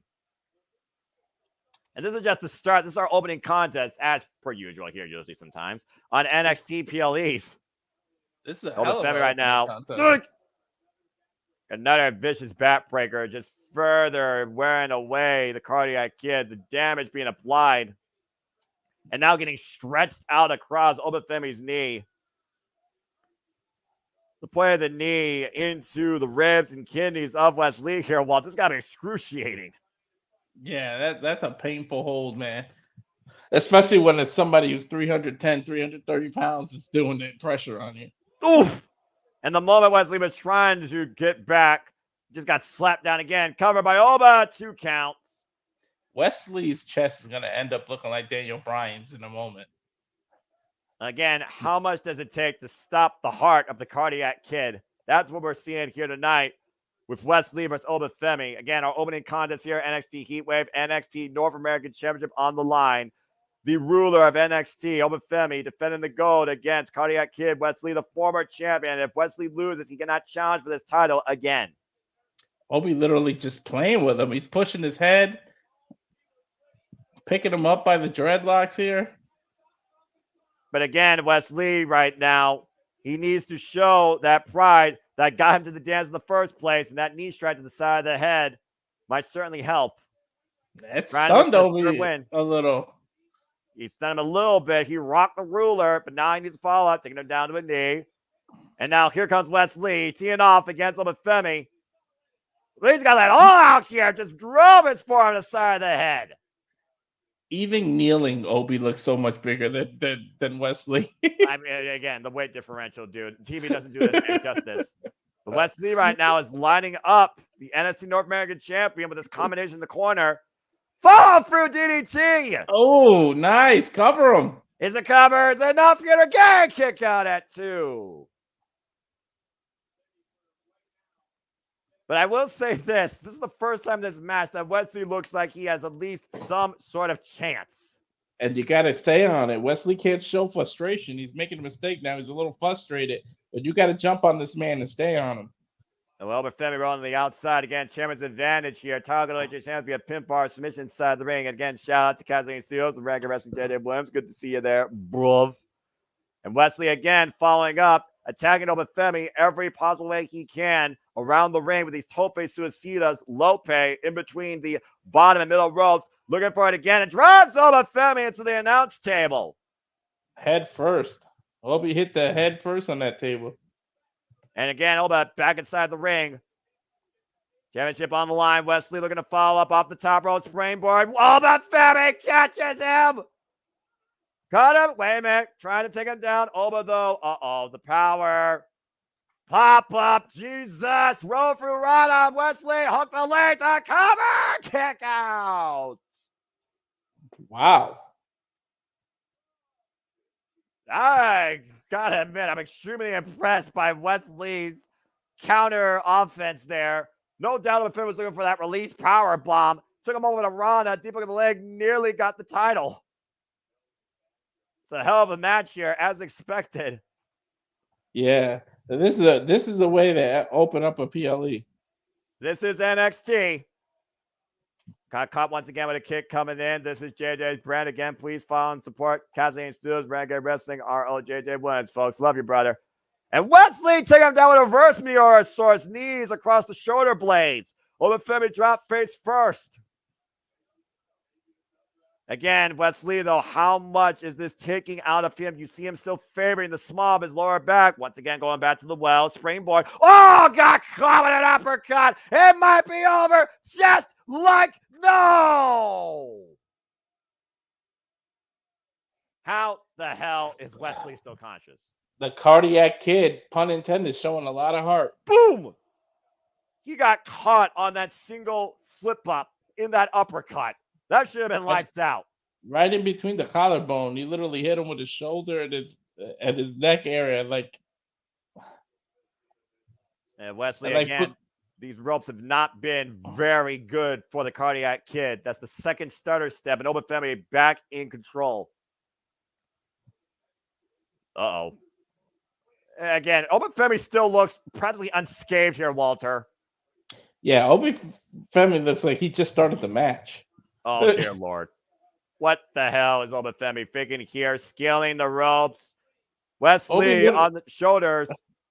Couple of elbows here, trying to reverse it. Trying to fight back, trying to escape. And Wesley now changing position. Obafemi on the second rope. And Wesley trying to take him over. Oh, dear God. He's not going to go for what I think he is he? He got caught. He got caught. Whoa! Oh, he reversed it, Noah. I think it's Obi that hit. Yeah, he reversed it into an impromptu DDT. Cardiac kick! Cardiac kick! Wesley cover! Lateral press! No! Are you kidding me? I think he turned it into like an X Factor of sorts, like an Avalanche X Factor. Exactly, and then he followed up with the cardiac kick, and Obafemi kicked out at 2. Oh man, that almost rips your heart right out. Wesley's got to think, what else hell I have to do to put this man down? He needs to reassess and go for broke once again. He needs to push himself further than ever before to want to become an NXT North American champion. Big frog splash might help. Oh, dear God. Obafemi Did he get back caught? to his feet. Got caught. Wesley able to escape, though. Obafemi drives Wesley and himself up and over. Wesley, though, catching himself with the ropes. I don't know how the hell Wesley is finding a way to counteract the power of Obafemi. And what the hell is Wesley looking for here? A moonsault, and Oba again catching him. Oh, dear God. Oh, no! Shoulder breaker on the outside. Devastating move here. Oh, Obi knows he's in a fight here, Noah. And he loves it. You can tell the man by the look on his face. He loves this. He may have took Wesley for granted, but he knows he's in for a war. And this is what the ruler wants. And Wesley right now, again, still fighting, catching with a kick. Double stomp. Good competition fuels this man. Yeah, but you can say the same thing about Wesley right now, who truly is giving his all here. Is he going to go for the Pele kick again? Nope, got caught. Hesitated. Up and over, though. Lands on his feet. Fatigue has to be coming into play here. A kick right to the ribs, it looks like. Trying to knock out that win of Obafemi. This might be the moment Wesley needs to capture the title once again. Hand, spring, got caught by Obafemi again. Can he counter him? Not this time! Another sort of pizza toss. Obliterated with that toss. How the hell does Obafemi still have this level of strength this deep in a match?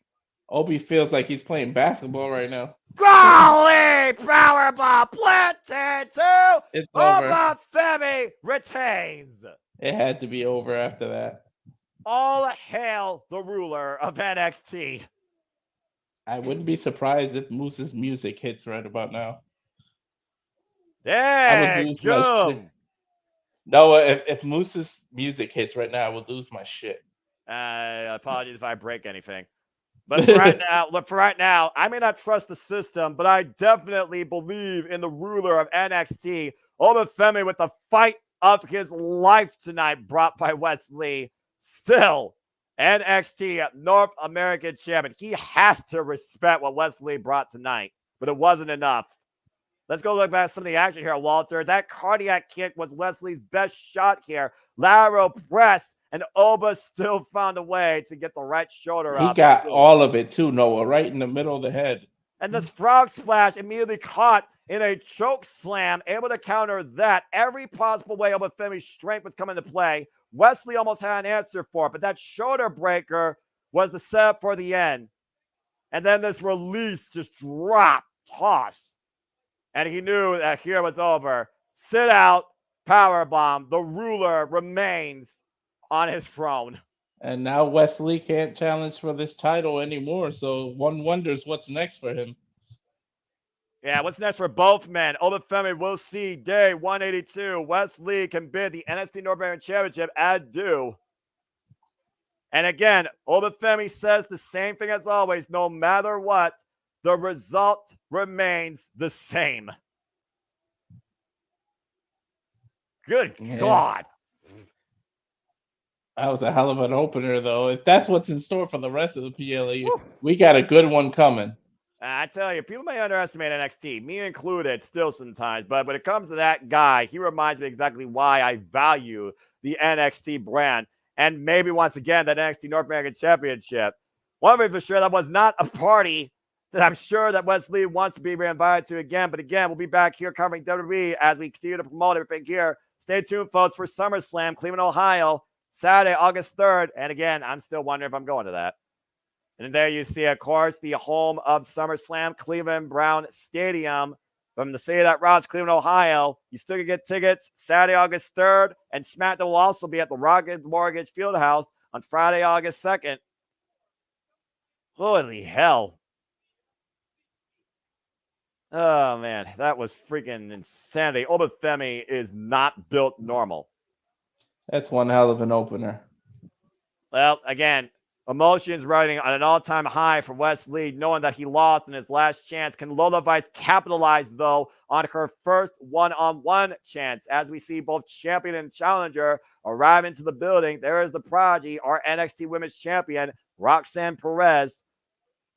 But from the North American title, to the women's North American title. Kalani Jordan, Soruka, the best of athletic gymnastic friends, go one-on-one for the NXT Women's North American Championship. Whew. And for those that are watching on the Peacock Premier subscription, you will now see a cold opener. As, of course, we talk about what brought us here and what it means for these two women that were involved in the inaugural ladder match at Battleground. As Kalani Jordan literally just ran up that ladder to grab the NXT Women's North American Championship. Yeah, that release F5 wasn't safe. Look at your comments here real quick. Yeah, probably Emmanuel, but hey, it happens. And also, Walter, he might not be wrong here. We are basking in Obafemi's glory as the ruler of NXT. It does seem like he has limitless possibility. Yeah, he might. Just please do not screw up the way you book him.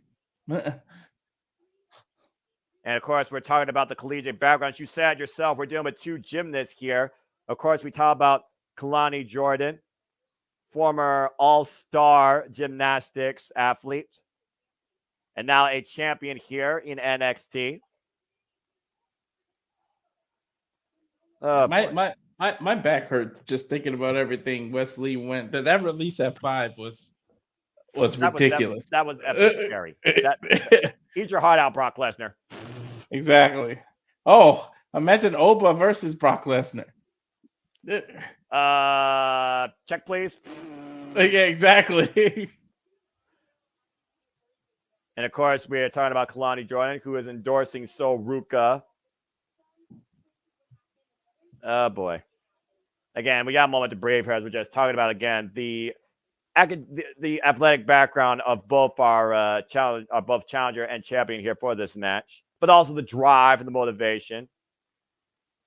Soruka, of course, who has won with the ocean, loves the beach, loved to hang 10, a surfer girl. A gymnast who injured her knee doing all the athletic stuff. So still wears the knee brace.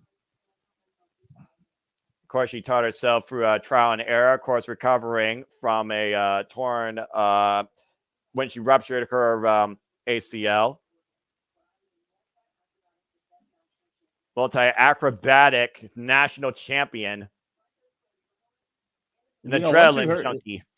Once you hurt your knee, you're never really the same. No matter what fixed up, what doctor you went to, whatever. You're never really back to normal, to be honest.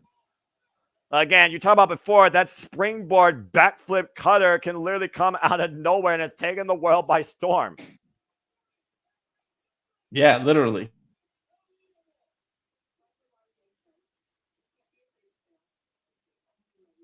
Can't be afraid to fail. It's the only way you succeed. Quoting LeBron James, one of the GOATs of the NBA.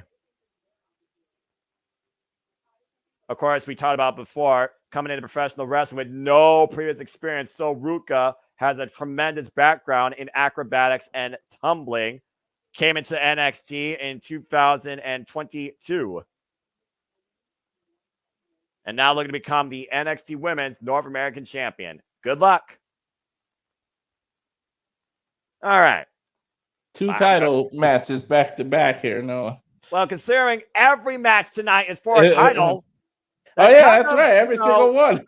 The only one that wasn't was the women's tag on the pre-show.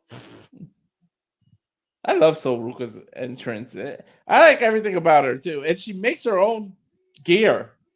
She literally sews her own gear together. Really? Yeah. There was a special on the last PLE where she made her own gear. They was showing how she did it.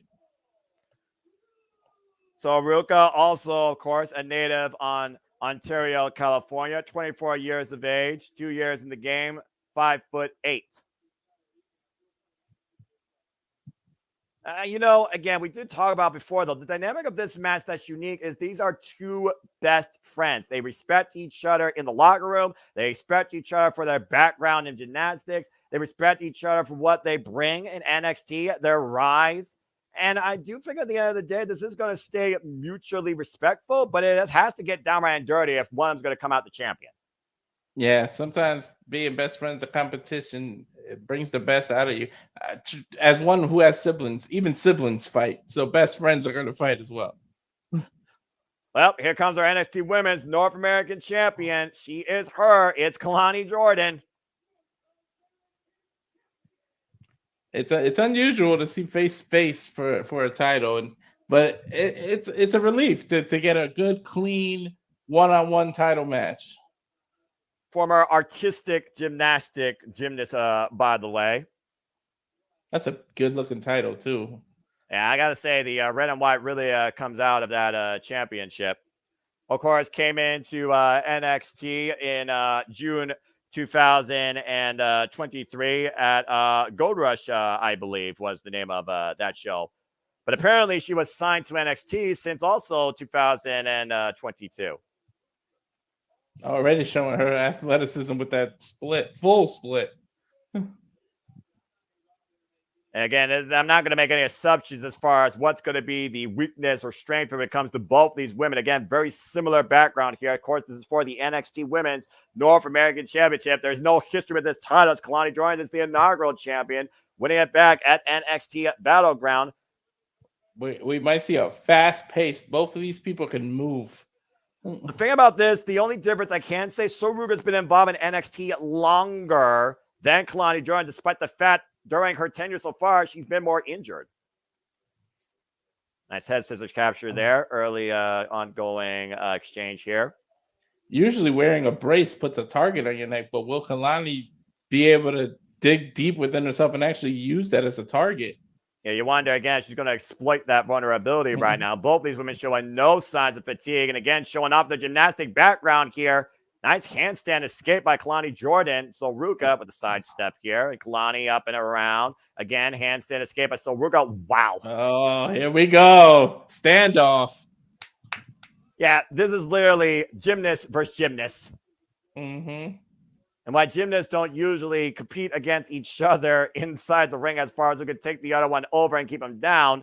This is professional wrestling. Side headlock takeover here by Soruga. Transition by Kalani Jordan now. Yeah, there's going to be a lot of reversals in this match. Oh, no doubt.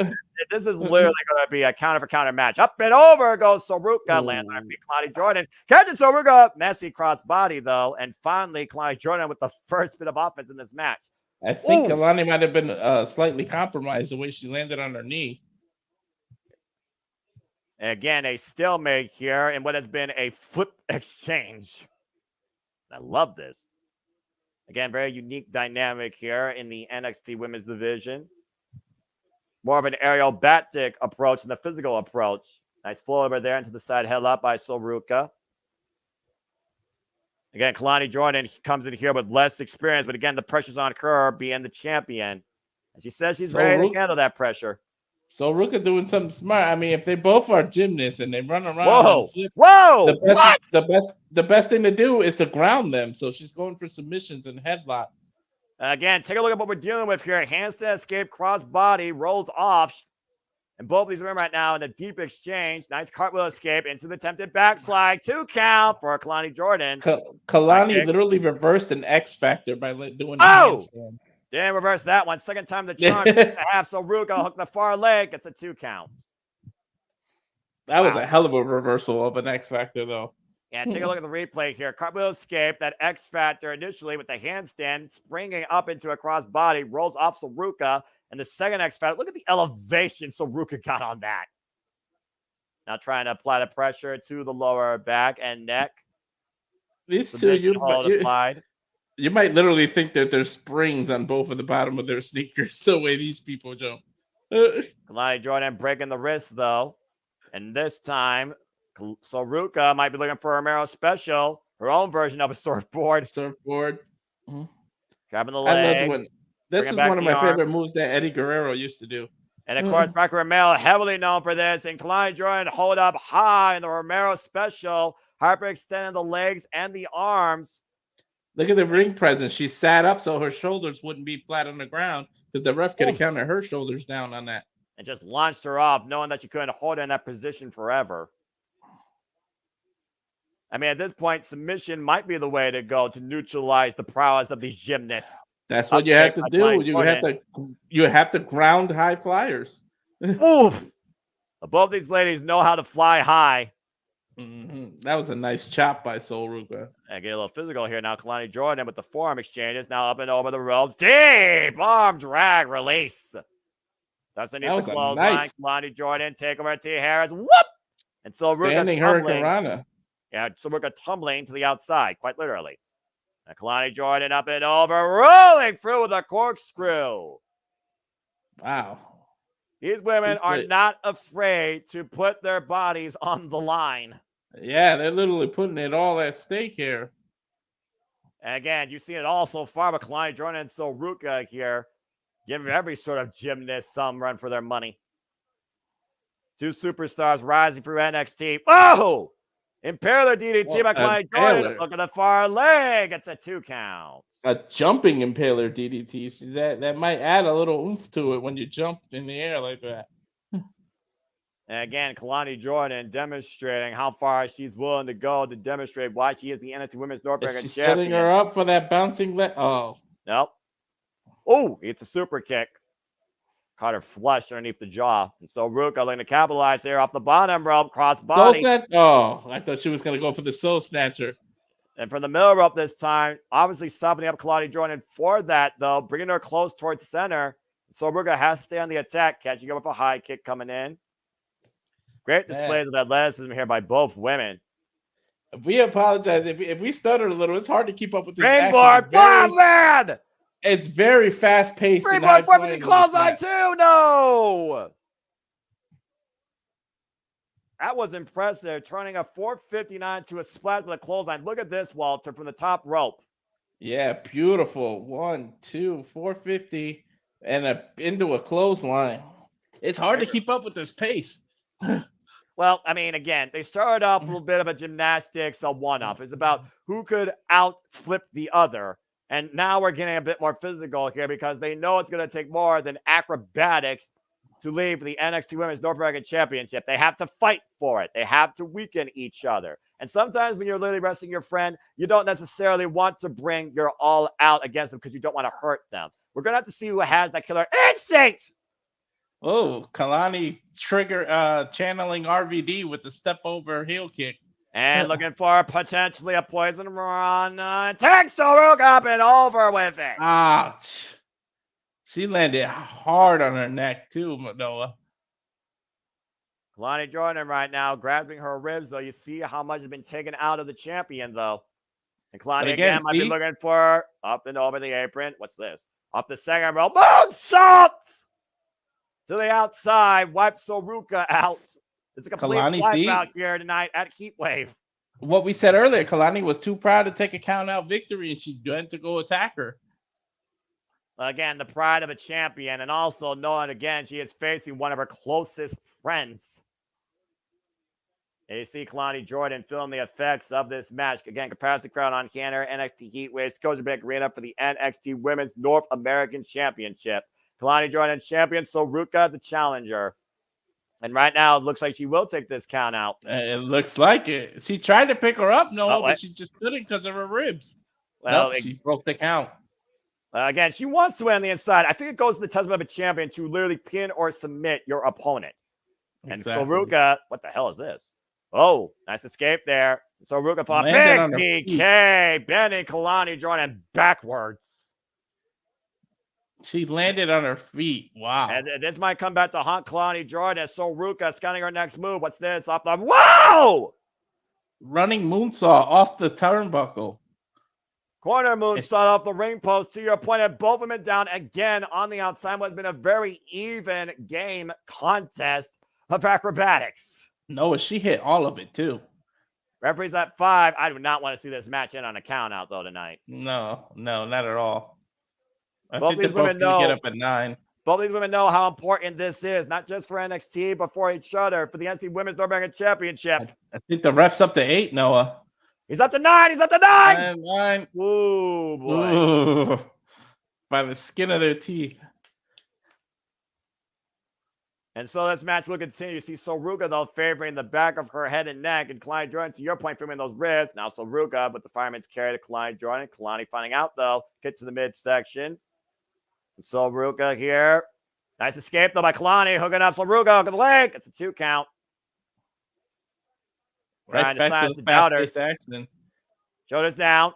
Reversal by Saruga. Shoulders are down. And Kalani Jordan might be looking for a jackknife float over. Reversal, though, by Saruga. Shoulders down. Kalani Jordan, deep hook. Both legs. 2 count again. I hope the ref did his cardio this week. Again, Saruga with Kalani up on the shoulders. Kalani. Oh, man. Turn around. Powerbomb. Matchbook cover. Kick out. She literally did a swinging power bomb and caught all of it. Kalani showing the heart of a champion, though, to kick out. Ouch. Great athleticism and endurance here shown by both JMN and Challenger, and great innovation shown by Saruga. Again, both these women with a point to prove to themselves more than each other. Saruga was smart enough to put all her weight on that cover, too. Kalani had to dig deep to kick out of that. And Saruga now looking for something big out of the corner, high-risk district, maybe looking for the half Nelson superplex. Yeah, that's what it looks like she's trying to set up, but Kalani not letting it happen with a couple of back elbows here. Oh, and look at where Ruka is. Ruka's down. Ruka's down. Uh-oh. Kalani Jordan, though, up top, framing those ribs, looking for the 450 into the knees. Oh, into the knees. Ow. Well, if her ribs weren't hurt before, they are now, Noah. That could be debilitating here. What a contest here, though, for the NXT Women's North American Championship among 2 of the most dynamic gymnastics in France. Out of the corner, Soul Snatcher denied. Ripped down. Jackknife float over, deep hook. Both legs kick out by Saruga. Noah, Kalani literally snatched her out of the air to do that. Yeah, Kalani Jordan snatched Saruga before she could snatch her. That just goes to show again how well these two know each other. And once again, Kalani looking for the top rope, but Saruga picking the ankle. You saw what Saruga did to earn this number 1 contendership. And what the hell is this? Kalani Jordan up on Saruga's shoulders, changing position, trying to take her over Poison Rana. Saruga grabbing the ropes, though. Alabama slammer. Kalani Jordan goes face first, top turnbuckle. Now what she's going for, Noah? Oh, no way. Uh-oh. Oh, I sense disaster. Something bad here is about to happen. Wait, is she going to turn this into an avalanche poison Corona? I mean, she may have to for her own sake, unfortunately. Kalani Jordan to your points! Oh, she got it! Avalanche she got it! Poison Rana to Saruga.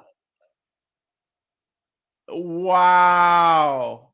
This is what you gotta do. Friend or foe, split leg, drop, cover, hook the leg. Kalani Jordan retains. Wow.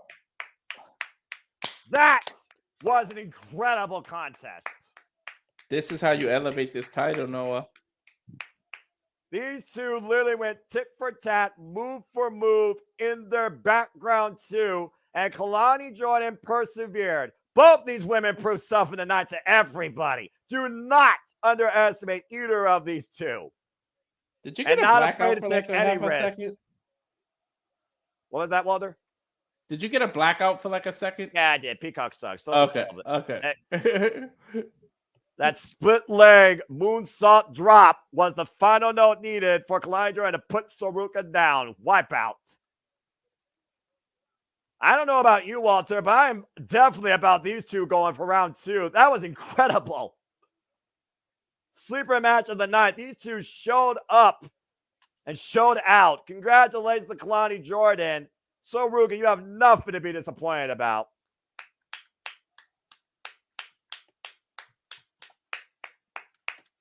Well fought. Tremendous match. A show of sportsmanship and respect by Saruga to Kalani Jordan. That was damn good. That was professional wrestling, damn it. Wow. That was a defense of a title. I when they were balancing the rope, I called it. I did not expect a dynamic match like that with two people with zero wrestling experience prior to NXT and only a background in gymnastics. That blew my expectations. That was very impressive. If that's how they treat their friends, I would hate to be their enemy. Right? Why am I those two? Well, as we have a moment breather again, I hope everyone's enjoying our coverage here. And again, if you have not taken a chance on NXT, I highly encourage you to do so as the white and gold truly shows that the future is in great hands. This new program has definitely brought forward some tremendous potential for the professional wrestling business. And you just saw two of them right there in Kalani Jordan and Soruka. Wow. Wow. As we get a moment to breathe here. Again, want to thank everybody that's tuning in for our coverage of NXT Heatwave. Please like, subscribe, comment, tell a friend if you are enjoying what you're hearing. Support my friends here. Super chat, simple as that. If you want to dig to the conversation as well. Casting Studios, Jeff Generic, Greg Cherry brand. Again, I am the Seminole Foster. I represent the Simple brand. He's Walter Cruz. He represents the Rage of Wrestling. Please support all the friends here at the Multiverse of Media as we have a moment to breathe. We are 2 championship matches in, 2 successful defenses. And there are still, 3 more championship matches to come. Tag title, women's title, and of course the NXT title. As NXT Heatwave continues to unfold here in Toronto, Ontario, Canada. The next time we cover NXT is yet to be officially scheduled. But again, you know what's ahead on our watch-along trailer. As we have a moment to breathe, just want to take away, again, what Jeff said. Thank you for those that tuned in over the last week for our coverage of AEW Beach Break with Dynamite and Rampage, as well as our simulcast last night with Collision. Appreciate all of you. And, of course, thank you for those that tuned into our coverage of Money in the Bank. Again, we saw Money in the Bank, of course, Miss Money in the Bank, Timothy Stratton. Mr. Money in the Bank was Drew McIntyre, who got punked for the 3rd time. Damian Priest still holds the World Heavyweight Championship. And, of course, Solo Sikoa, Bootleg Bloodline. Jacob Fatu, though, incredible debut. Solo Sikoa pinned Cody Rhodes and basically officially, I think, called his shot now for the undisputed WWE Championship. And the ultimate underdog from the underground, Sami Zayn, successfully retained his Intercontinental Championship against Braun Breaker. Go ahead and look at some of your comments here real quick. And Walter, go ahead and talk your thoughts. That had to be the biggest surprise of the night. It was a clean win. I thought it was going to be shenanigans. I picked Sammy to win, but I thought it was behind shenanigans. It was pretty much clean. It's one of those things where, again, if you're going to beat somebody, beat one of the best, you should definitely do it at your best and on your own. And Braun Breaker came this close. So I think he was protected in defeat because you look at Sami Zayn post-match, though, he wasn't celebrating. He wasn't all smiles. He knows he was going for the war, and the war's going to continue as long as he's Intercontinental Champion. And he knows he's going to have Braun Breaker coming after him again, too. I don't know if he's going to be ready for it. And also, if you missed it because you were watching the watch along of Money in the Bank, go through the archives of all of our channels, and you see our watch along of Collision, which was a good Collision from AEW, where we had the finals of the Owen Hart tournament determined. We had a couple of impromptu, non-scheduled matches. As they do. It was a good Collision, yeah. Anyway, let's go ahead and take a look at some of these comments here. As again, WWE needs to learn how to balance wrestling and promotion and branding. Let's see here. Soruka's impressing me. I agree, Big G. This is going to be, wow, Big G officially on board. This is going to be my NXT, damn it. I'm thoroughly impressed. I got to say, Big G, I'll say it once, I'll say it again. But White and Gold is restoring the feeling of why we bought into the letters NXT, especially this women's division. That was just effing incredible. Kalani, let's see here. The nil is going to be good. Daniel. Yeah, this next in line again. It really shows how they are shaping the future from ground zero quite strongly. And I definitely look forward to calling Back to Berlin with you, Big G, where we might see that King General's crowning moment. And Matt, we're doing very well tonight. You know, it's funny, Walter. Last night, there is no doubt a lot of animosity, a lot of fractured egos, a lot of heat brewing more than the heat wave that's facing America and Canada and Toronto. But I think it's safe to say October 5th, we are definitely going to see some blood shed because, folks, believe it or not, WWE is returning to a classic, the anniversary of a classic. October 5th from Atlanta, Georgia. Get ready for the return of Bad Blood. And we will be covering here at the JMN Multiverse of Media as the fall continues to unfold, to be continued. So stay tuned for more on that. Literally what, Noah, 27 years to the date? Exactly. Again, Saturday, October 5th, Atlanta, Georgia hosts Bad Blood. You get your tickets, of course, starting Friday, July 19th. It will emanate from the State Farm Arena. And for those that don't know, that's also the hometown of the American Nightmare, Cody Rhodes. Yeah, and it's literally the exact date where we saw the debut of Kane, where we saw that first Hell in a Cell between Undertaker and Shawn Michaels, and we seen a lot of blood that Shawn Michaels shed that night. So how much bad blood are we going to see boil over on October 5th? Now, again, you wonder who's going to make it to October 5th unscathed after what we saw last night on freaking Money in the Bank. And again, Drew McIntyre has been indefinitely suspended by Adam Pearce after literally back elbowing him in the jaw. Yeah, well, you can't put your hand on an official, so you can't put your hand on the general manager either. Yeah, I'm about to say, between officials and Adam Pearce, Wade Barrett literally saved Drew McIntyre from being fired, in my opinion. Good grief. Anyway. They're showing something. What happened on Twitter? They're showing Joe Coffey. Gallus boys on top! Earlier tonight, speaking of who was on top, I think this shocked everybody. Carmen Petrovic and Ariana Grace. You see the O'Connor roll by Jasmine Nix rolling up. Carmen Petrovic deep. Ariana Grace reversing the momentum. Deep hook of the legs. Sit out on the pin. And Carmen Petrovic pinned Jasmine Nix as the two Canadians came home and left with a victory. We go What's that old backstage saying, Noah? This may be the beginning of a beautiful friendship. Ivy Rand apparently agrees.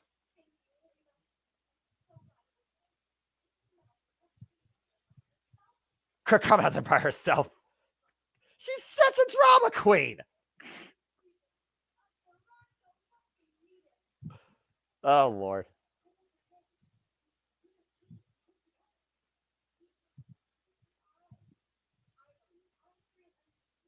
What? Ah.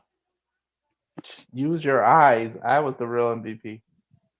And apparently she's saying that's the last time we're going to tag together. Uh-oh. Wait a minute. Well, hey, from tag team to singles competition. Why not? This Tuesday NXT, Carmen Petrovic, Ariana Grace, one-on-one. Well, never mind the beginning of a beautiful thing. Yeah, I mean, take that back. Hey, Walter, catastrophes can be beautiful. Just ask Julia. Just saying. But hey, literally our tag team champions started off as rivals and out of respect came together. So maybe this will happen again. Well, again, we talked about the story when it came to her mom. You see Lola Vice getting ready for the ultimate opportunity in her young wrestling career. As you see all Ego Ethan Page getting taped up. And you want to know if Ethan Page will let all ego lead him finally towards NXT Gold and taking the spotlight Trick Williams worked so hard for. There's something about that smile I just don't trust, Noah. I don't trust this. I don't trust this at all. Again, to your point earlier, Rich Holland is not out here. Well, as we continue to unfold here, and again, I'm going to hold my decorum as play-by-play commentator. Time for the NXT Tag Team Championships as Chase U arrives in the Scotiabank Arena, looking to hold the biggest pep rally possible. What the Toronto Raptors did in 2019, can Chase University achieve a dream here in Toronto and claim victory, sweet victory in the NXT Tag Team Championships here in 2024? Did you just make a sports reference, Noah? I did. Good for you. I try. Look, if we're going to cover sports here, I might as well try and keep everything in tune. Again, we've seen the weird rocky road back to promise that Chase U has gone through the better part of this year, with Fia Hell restoring the feeling, bringing back the spirit of Chase University. I can't believe that Duke Hudson and Andre Chase have a literal real chance of doing this.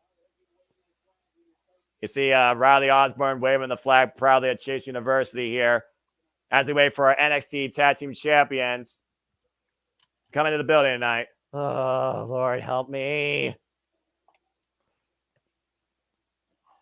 All right. Ugh. Trying to catch my breath. Ah, my eyes! Yeah. Shoes are warning. I don't understand this dynamic by WWE. I don't. That weird entrance that they do, the speed, it's the Flash. It's not the Matrix. No, they're supposed to be like the Flash, so fast that you don't see. That's what it's supposed to be. Look. I know that NXT is going to CW this fall, but if you're trying to compare NXT to the Flash, then you're on something. I'm just saying. Anyway, Nathan Frazier, who's been elsewhere, arriving late tonight, still has arrived here to defend the NXT Tag Team Championships. To your point, though, we've seen a bit of a dissension maybe here, where Nathan Frazier has maybe a different agenda in mind for his career, possibly even teasing that tonight. Nathan Frazier has his mind on the Heritage Cup, on doing one-on-one match. He's been so distracted. He's barely been focusing on the tag titles, and Axiom is letting him know about it.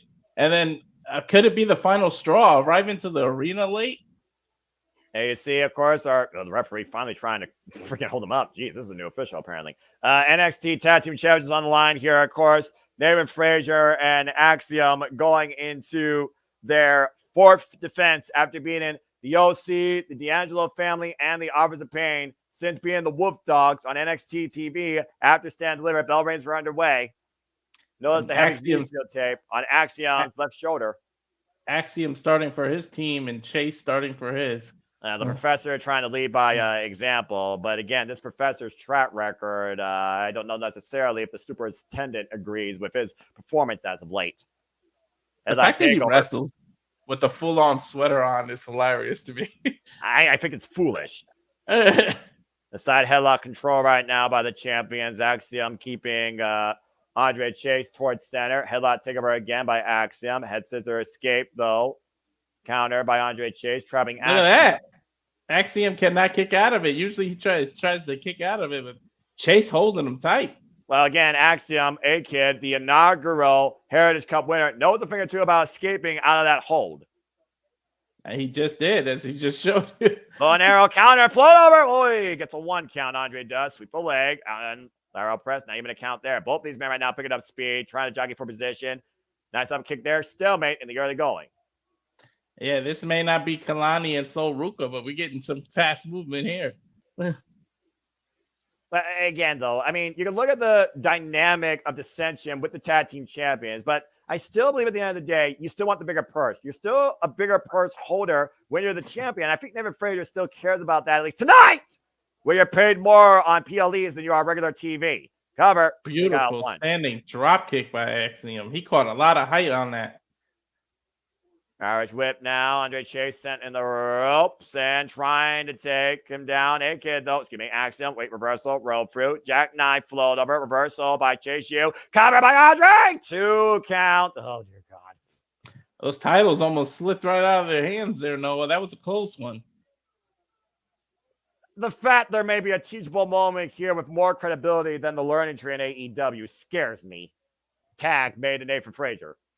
Well, I'd rather be taught by Chase U than the learning tree. Can I just disenroll in both? I'll just homeschool myself. I'd rather just cut down the learning tree. Look, I'm just gonna say this right now. I learn from self-experience. And I'm just gonna leave it at that. Slips out from underneath, and right now Nathan Frazier, catching Andre with the Revolution kick. Now tab made to do Hudson. Chase U's MVP. A little bit of misdirection here by Nathan Frazier. Waist lock swung off. You talked about before, though, Rich Holland not here, the latest enrollment in Chase U. And I do wonder, we saw a lot of took Duke Hudson to believe in Chase University. Oh, man! Wow. Big belly-to-belly toss by Duke Hudson. Take a look at this. So we go to the replay. Yeah, Frazier was almost taken up and over the border with that. And man, again, Frazier caught some flight. Again, thank everybody real quick that's watching across all outlets here, the Multiverse of Media, as we bring you in tune with our coverage of NXT HEATWAVE. Open palm strike by Duke Hudson, much to the pleasing of Thea Hill, who has literally restored a spirit of confidence in Chase University. Frazier's chest has got to be booming right now. Cover by Andre. Gets a 2 count there. And notice the forearm across the side of the face. Big uppercut here. Of course, we've seen Chase U before. This is not the first time they've contended for the tag team championships. Also former tag team champions, believe it or not. Whoa, they got caught by Frazier with a kick. Tab made to Axiom. Not for long, though. Despite the fact Nathan Frazier arrived late, tag champions are working very well together. Nice short-range DDT. Axiom here with the cover. Arrow press. 2 count. A half second away from retaining. They were the tag team champions before, but only for, like you said earlier, a cup of coffee. 21 days to be exact. Why Axiom and Nathan Frazier are the 37th tag team champions in this company's history, in NXT history, particularly. A shot to the midsection right there. And again, I think that caught Axiom's bad shoulder. I was going to say, I think Axiom hurt himself on that move. And what a night it's been so far here. Still to come, of course, women's and the NXT Championship. What a shot. Knockout blow to Andre Chase. Shoot the half. Hook the leg. And Andre kicks out at 2. I thought he was going to turn that into a crossface, but he literally just clobbered him. Is that legal? Watch this. Boom.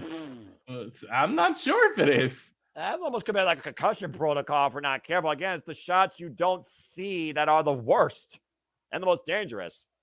Harper extended the arm and via help with a sigh of relief. Tab made it Nathan Frazier. Tag champs in firm control of the professor. Kick in half and half. Follow-up, double super kick combination. Frazier in the cover, hook to the leg, middle of the ring. Andre kicks out at 2. Another near fall. Again, I don't look at this way the shot landed. I don't think nobody agrees with Axiom doing that. You talk about the dissension there. Maybe Axiom's getting a little bit pissed. Yeah, it looks like it. I mean, we can't see the expression on his face because of the mask, but we can assume. NXT tag team titles on the line here. Scotiabank Arena, NXT Heatwave, literally the middle of the card here. Axiom and Nathan Frazier defending against Chase University, Andre Chase and Duke Hudson. Riley Osborne and Fia Hill in the corner. Nice leg pick there by Nathan Frazier. And Nathan Frazier right now, sky for his net smooth springboard. Outright caught him! The side effect of sorts. Yeah, I was stuttering to see. I didn't know whether to call it a side effect or what to call it. And Andre right now realizes critical moment in the match here, needs to make a tag, crawling over to his corner. Tag made to Axiom, and Axiom lunging in and grabbing Andre. Look at the angle again. We talked about the dynamics here with both of these teams. A nice submission here applied by Axiom. Roll through though, and Andre taken up and over. Attempted cross arm breaker. Desperately holding on, grabs the wrist, cover, shoulders down, forces the break. And again, relentless now. Axiom is trying to pick that ankle and ground Andre Chase. But Chase is smart. Chase is smart. He's going for constant covers, which forces Axiom to have to exhaust himself by continuously kicking out. That could be part of his strategy to wear somebody out. Went for the enziguri, and it didn't work out as Axiom now has trapped both ankles here, and Andre crawling to the wrong corner. Not only does he have an ankle lock, but he has a knee lock at the same time. He's stretching that leg out. It's a modified knee bar at this point. And literally, Axiom is keeping him towards center. Now dragging him back away towards his corner, readjusting position, possible ankle lock here. Andre rolled through, though, and Axiom sent face first, second turnbuckle. Tab made to Duke Hudson, tab made to Nathan Frazier, and here we go. And now we look at who's legal here and change the match dynamic as Duke Hudson breaks the banner and double clothesline. Axiom and Nathan Frazier. Red Rover, send Duke Hudson over. A little flip-flop and fly, if you will. And the jab by Duke. And once again, a little flip-flop and fly. Whoa!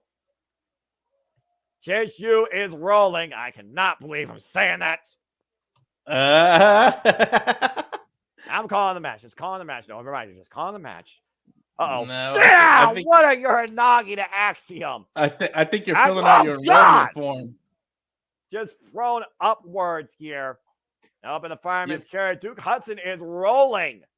Big gutbuster. Senton drop combination on both cover on Frazier. The win kick out. You're applying for the financial aid now. Shut up. I will say this, Duke Hudson, impressive showing.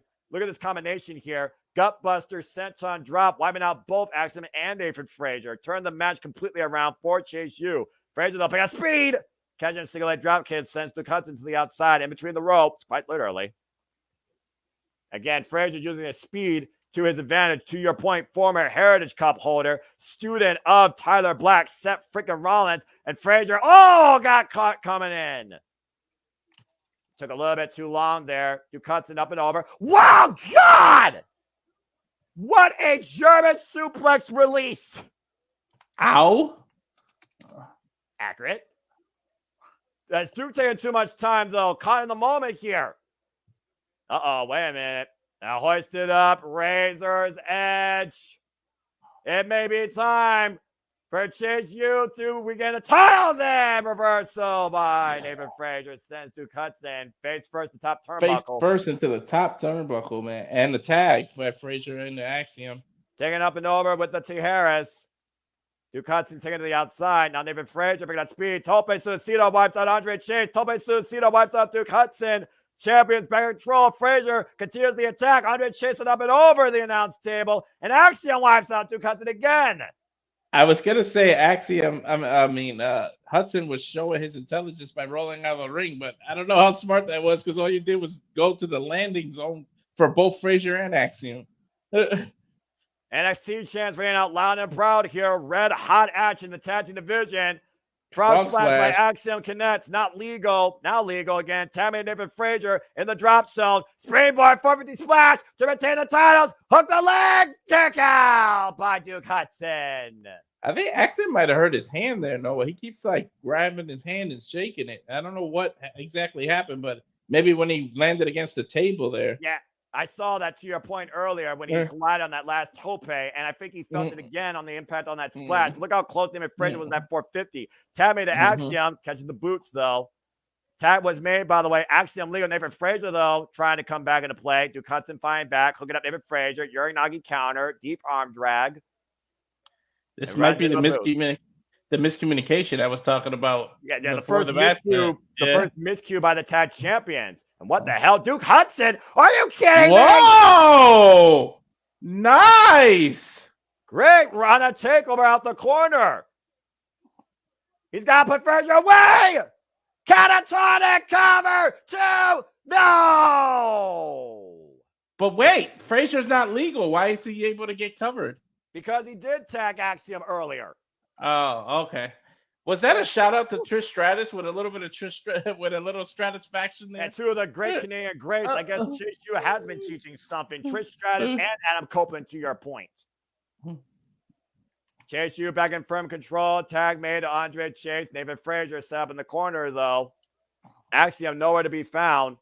And Andre Chase is legal. Looking for something big here. Oh, boy. Blind tag made by Duke Hudson. Andre Chase ripped off, though. Stun gun across the top rope. Duke Hudson once again legal. And forearm smash right now as Duke Hudson once again tries to keep control of the tag champions. Nathan Frazier in a world of trouble. Uh-oh. Again, it's not very often, though, we see Duke Hudson leave his feet. Big headbutt here by Nathan Frazier. Once again, trying to group a springboard. Drop kick sends Duke Hudson up and over. Champions corner. Tag made to Axiom. Champions the now. top, I was going to say the top rope is uncharted waters for Hudson. And right now he is set across the top rope. Nathan Frazier taking down Axiom, catching him over to Inseguri as Chase U continues to fight in this contest. Hey, look at that, Noah. A referee can get pushed into and not fall over and get knocked out for 10 minutes. And look at this. Axiom looking up Duke Hudson here. Spanish fly? Is this going to be a Spanish fly, Noah? Fly connects! Nathan Frazier looking to rise like a phoenix. The Phoenix splash! Hudson is no small man. And Andre, Canadian Destroyer! Oh! What the Whoa! You have got to be kidding me. They're digging deep in the playbook of the Canadian greats. Andre Chase literally used Axiom's or Frazier's back to jump on the Axiom to turn it into a Canadian Destroyer while simultaneously breaking up the pin. That's insane. What the hell is it going to take here for one of these teams to lead with the tag team championships? I don't know, but that Spanish fly looked impressive. Hudson is not a small guy. NXT showing out tonight, already surpassing Battleground, in my opinion. My opinion as well. And Andre Chase made the tag, and so did Axiom, the two men that started this contest, and the two men worse for wear. Big forearm strikes here as they're doing it out right here in the middle of the ring for the NXT Tag Team Championships. I couldn't even tell you what's the match of the night. I'm not enrolling this, but Chase U is definitely showing me something here. And Yeah, everybody's bringing out their A game here tonight, Noah. And no kidding, no one's taking it easy here. Looking to become two-time tag team champions. Frazier, though. Oh, no! There's a little bit of a miscue. Same play. Well, Frazier. Oh, no! I called it, Noah. Duke Hudson just went to Frazier. Axiom, Andre, roll up on Axiom, the cover, kick out. Oh, I said that he might hit him. Didn't I say that? No, he might go for one move and hit his partner. Unbe-fucking-leavable. The fact that he kicked out, though, shows the heart of a champion for Axiom. Yeah, no that was kidding. close as we go to the replay here, Noah. At 2 9/10, I thought Andre Chase just won the tag team championships. I'm about to have a heart attack. Me too. Oh, man, missile drop, Shaku drop kick to Duke Hudson in the ring against the ring post. Russian leg sweep. Oh, here we go. I'm not saying it. Go ahead. A teachable moment. Yeah, spelling it out. S-E-U. Chase U. This teachable moment may not come out with the A grade if Andre Chase keeps wasting time like this. High cross body cover on Axiom to win. Frazier saves the titles. This is a hell of a match, Noah. I can't believe what I'm seeing here from Chase University.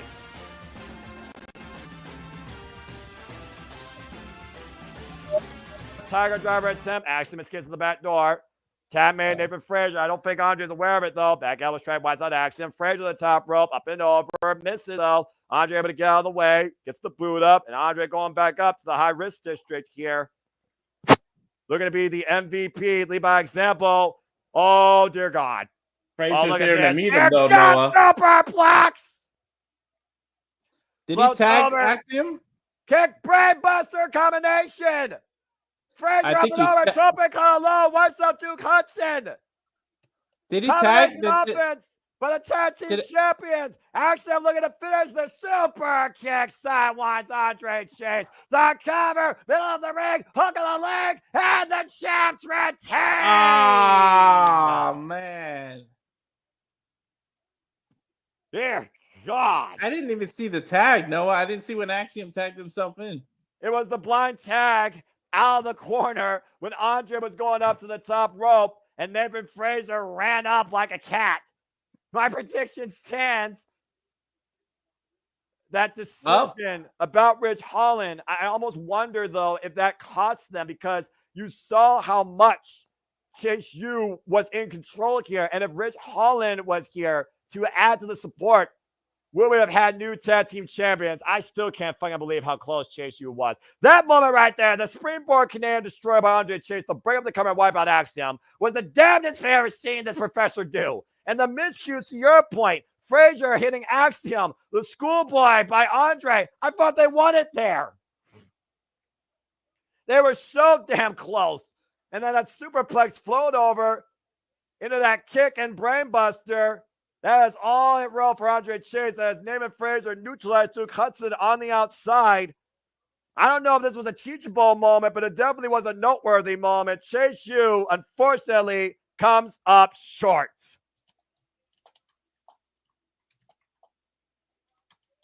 And while the champions did find a way to retain, you got to respect the effort taking place by Duke Hudson and Andre Chase. Chase U's did not have their day, but congratulations to the tag team champions. Still, Nathan Frazier and Axiom. Let's get a word from Wesley here from earlier. Oh.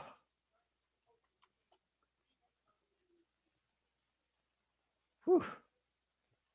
I think we're going to find out what's next for Wesley here. Could there be a reunion in his future there, Noah?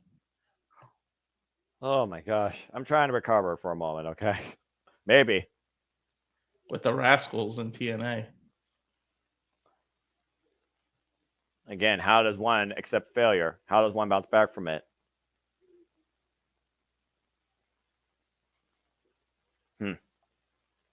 He accepts that he lost.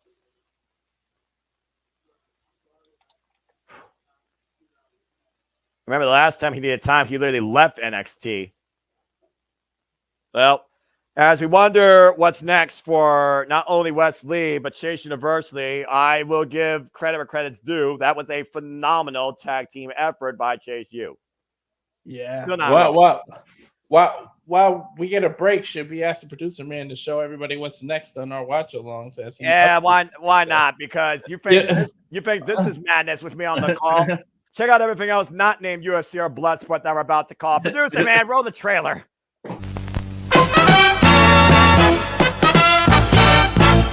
And now, preview time. So let's take a look at what's coming your way.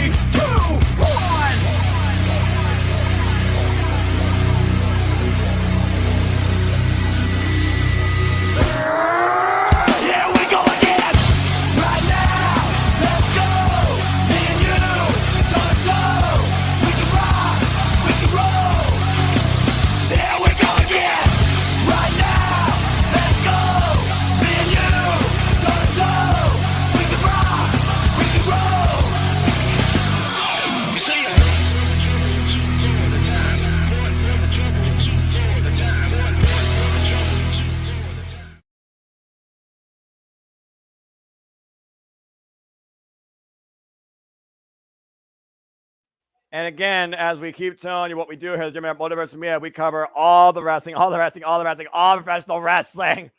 Damn it!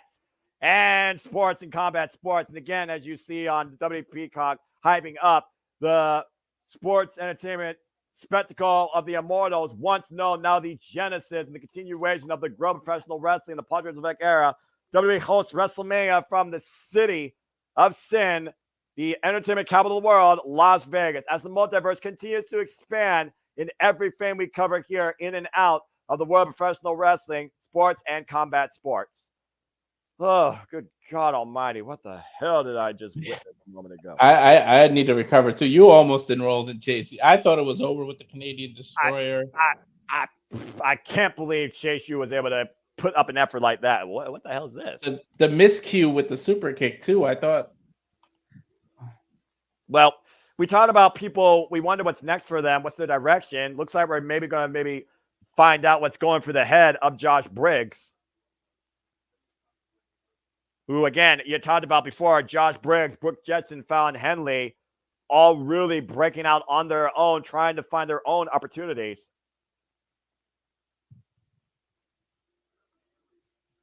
And we saw Josh Briggs, of course, has previously challenged for the NXT North American Championship against Obafemi and against Dijak. But I do wonder, where is his mind now? Not sure. Yeah, I got the because of the cell phone company I got, that's what gave me Peacock. So I'm not seeing what you're seeing right now. I'm seeing commercials. Again, this place brands way too damn much. There is not enough wrestling. They need to fix that balance, as we got more superstar spotlights here for Carly Bright, the latest victim of Wendy Chu, as Wendy Chu and Tatum Paxley might be a nightmare duo waiting to happen. Carly Bright, also another person out of the NIL program. Former background, of course, in cheerleading and gymnastics, all-around collegiate athlete. I'm literally seeing commercials about stop smoking, it's dangerous, and thetruth.com. And of course, Carly Bright talking about how wrestling has become her new love. Been leveling up as of late. And of course, you guys can check out Level Up on WWE's YouTube channel to find out more about the future of NXT. But while they're doing Superstar Spotlight, we already played our trailer. Let me just go ahead and once again remind you about our Watch-Along Spotlight. Again, we got a busy week ahead. After we're done here at 9, and of course, we give our own little simple take on NXT HEATWAVE. We'll be back here Wednesday for AEW Dynamite coverage as we cover the finals of the Owen Hart Foundation Men and Women's Tournament to see who goes to All In Wembley Stadium. That's Wednesday, July 10th, 7:30 p.m. Eastern Standard Time, 4:30 p.m. Pacific. Then we're back here Friday with a very special, first time ever independent showcase of Prestige Wrestling. We will cover Combat Clash PDX, for it's completely free on YouTube. And you can follow along with us if you want, free on the YouTube channel. We're covering that Friday, July 12th, 6 p.m. Eastern Standard Time, 3 p.m. Pacific. And then the next time, of course, we come back to you for professional wrestling pay-per-view will be Slammiversary, represented by TNA, Total Nonstop Action Wrestling. That'll be Saturday, July 20th, 6 p.m. Eastern Standard Time, 3 p.m. Pacific. And then, of course, we go back to AEW, where hell is about to break loose in Blood and Guts. AEW Blood and Guts, Wednesday, July 24th, 8 p.m. Eastern Standard Time, 5 p.m. Pacific. It'll be Team AEW versus Team Elite and so much more. And we go from Dishonor and Disgorge to Honor, as we'll cover Ring of Honor, Death Before Dishonor following that. Friday, July 26th, 6 p.m. Eastern Standard Time, 3 p.m. Pacific. And Jeff, add something else because we celebrate America's independence. God bless the USA. God bless NXT because August 6th, NXT presents the Great American Bash. So stay tuned for that, folks. Tuesday, August 6th, 8 p.m. Pacific, 7 p.m. Central on Sci-Fi. NXT presents the Great American Bash. I think, if I think that might be a 3-man team, me, you, and JJ, if he can pull that off and work. You know, at this point, I'm proud to cover this NXT after what they've been showing me tonight. So, again, Tuesday, August 6th, we go from the biggest part of the summer to one last celebration with all the fireworks. NXT Great American Bash. Tuesday, August 6th, 8 p.m. Eastern Standard Time, 7 Central, and it will be on Sci-Fi. So please keep that in mind, folks. A channel note for you. The Weeds Are Gonna Die tour continues. Well, again, is Javon Evans ready to bounce his way for his first championship? Our main event still to come tonight. Fatal 4-way action. And again, what is going down in the minds of the former Perfect 10? Last time he was here on NXT stage in Toronto, looking to take over. He lost to the glorious Bobby Roode, and he has yet to hold any gold in NXT. Could it be his night tonight? But before we get there, the heat is on with these two especially. Will the Prodigy be knocked the fuck out by the fastest fists in NXT? Roxanne Perez defends the NXT Women's Championship against Lola Vice. Mamacita! Mamacita. That's my new thing. So, Roxanne Perez, who has scorched the NXT locker room, literally the face of the NXT Women's Division, the Prodigy, with her own dark intentions, rose back to promise and has been unstoppable, including overcoming the juggernaut Jordan Grace, TNA Knockouts World Champion. There are no lengths to how far Roxanne Perez is willing to go to preserve that title since winning it back against Lara Valkyria at Stand and Deliver. Noah, so far, every champion has retained their title. Will something change here in this match? Again, she says nobody can take this away from me. Nobody in that locker room, nobody in any locker room. But Lola Vice is not like most people in that NXT locker room. No. She literally danced her way into my heart. And she also knocked Shayna Baszler and Roxanne Perez the fuck out.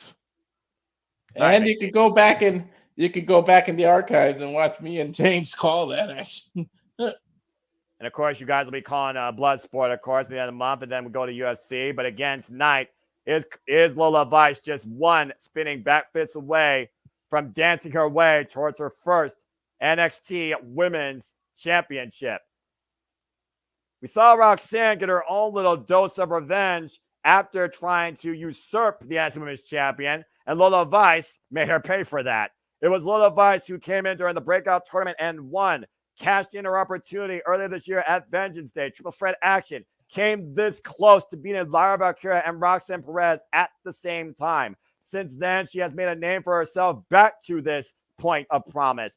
beating Natalya, beating Shayna Baszler, and looking to become the biggest crossover from MMA to professional wrestling since the Queen of Spades. Roxanne was smart enough to strike first before being stricken. She knew what she was doing.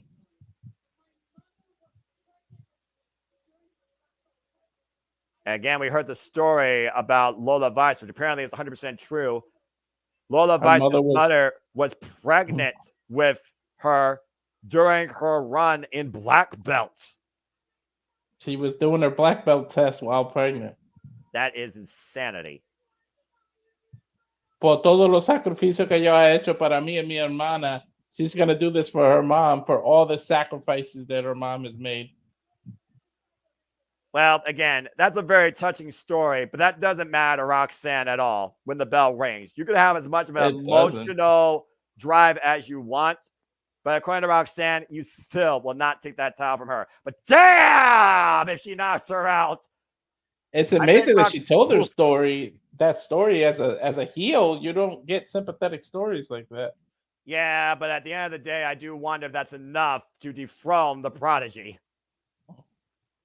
Well, there are no more tears. There is no more talk. It's not our main event, but it might as well be. This is our prize fight of the night, to say the least. Well, this is what you've been waiting for as we see the challenger, Lola Vice, making her way to the ring. And in the opposite corner, the Prodigy, Roxanne Perez, holding the NXT Women's Championship in what has been an absolutely heated night where everybody's left it all out here tonight. It's only going to get hotter from here. Here we go. It's the main event in my heart. Control yourself, Walter.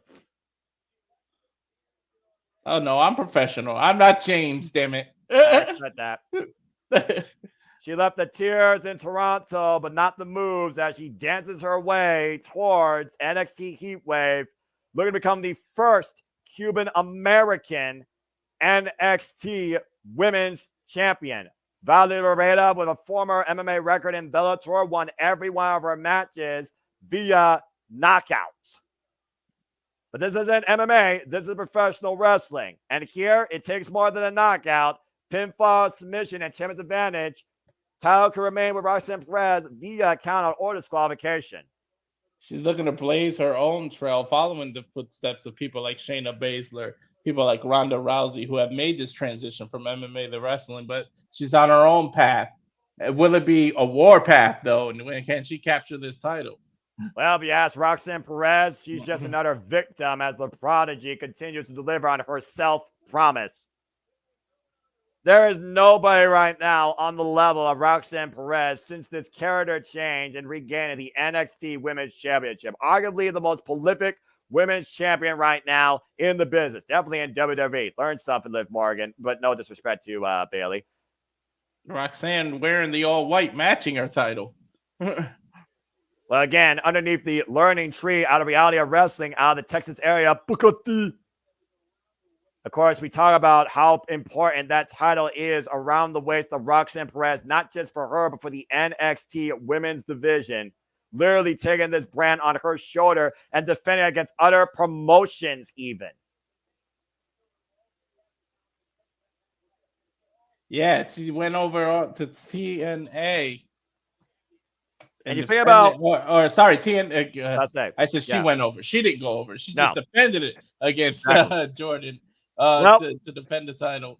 This is a big fight field, Walter. Let's go down to Mike Rome for our introductions. Get ready, folks. Oh, boy. I miss Alicia Taylor, by the way. I'm just going to say that for the record. But Mike Rome's okay. Mike Rome's okay. I mean, why? This is professional wrestling, damn it. Challenger, Lola Vice, 26 years of age, 2 years in the game. Background in mixed martial arts and Taekwondo. Opponent, champion, 22 years of age, 8 years in the game. The Prodigy, the NXT Women's Champion, Roxanne Perez. Both challenger and champion have fought extremely hard to get to this opportunity. 93 days in the Prodigy's current run. You know what we're about to do, Walter. I bestow this honor upon you. Who will carry this division? You know when to call it, bro. Going all the way back to February. All right. Bell reigns lock up. Here we go. Here we go. There you go, man. Now you're getting it. Stiff Continental top here in the early going as Roxanne Perez is currently going into her 5th defense. Oh, man. As NXT Women's Champion. She literally smacked it, and Lola Mamacita just literally smiled at her. Well, I mean, if Roxanne Perez can take advantage of Lola Vice's emotions that she exposed, that Roxanne might take for weakness this past Tuesday on NXT, then Roxanne might believe she could easily come out here still holding the NXT Women's Championship. Dropped down by Roxanne. Lola Vice picking up speed, and Roxanne unable to keep up with Lola for now. Lola catching Roxanne, transitioning for the hip toss. Able to escape, looking for an ankle pick. Cross armbar attempt by Lola. Shoulders down on Lola. And forced to make the break. Nice submission background by Lola to immediately turn that into a submission. Well, again, Roxanne knows she needs to attack the arm. She needs to neutralize the impact of that spinning back fist. She knows what that feels like. Dueling chance here for both champion and challenger. Waistlock takedown by Lola Vice. Canada truly is bizarro land. Both of these competitors are getting cheered. Right? Muay Thai plum. So this is a Muay Thai plum hold while she gives the knees to Roxanne Perez. Waistlock. And again, who deserves it more out of these two, considering both their rise through NXT? Roxanne Perez, previous breakout tourney winner, spinning back fist. And for those that don't know, it is official. And yeah, Walter, that's close. That close. Again, folks, the official will be coming NXT Great American Bash Tuesday. Whoa! August 6th. Here at the JMN Multiverse of Media. And Lola Vice rolling right now and shimming. I gotta control the champion. I gotta check if Sling TV has sci-fi. That's a good point.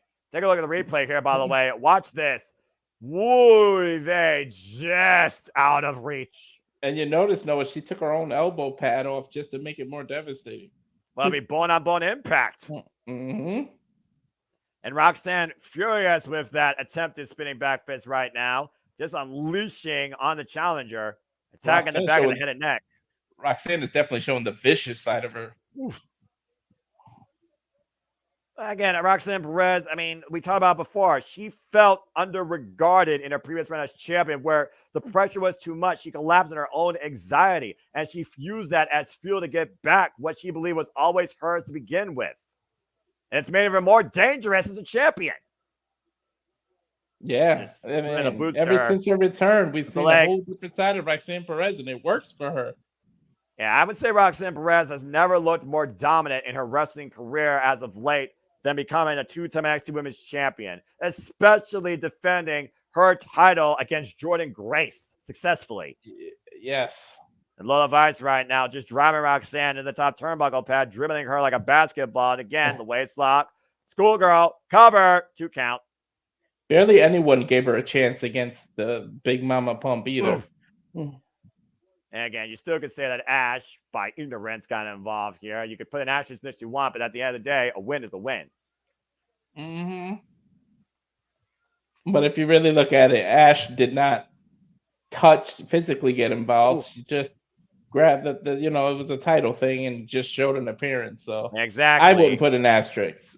Exactly. And thank you, Matt. Again, I hope everyone's enjoying what they're hearing. Please show your love, like, subscribe, comment, tell a friend. Now, Roxanne scouting her next move.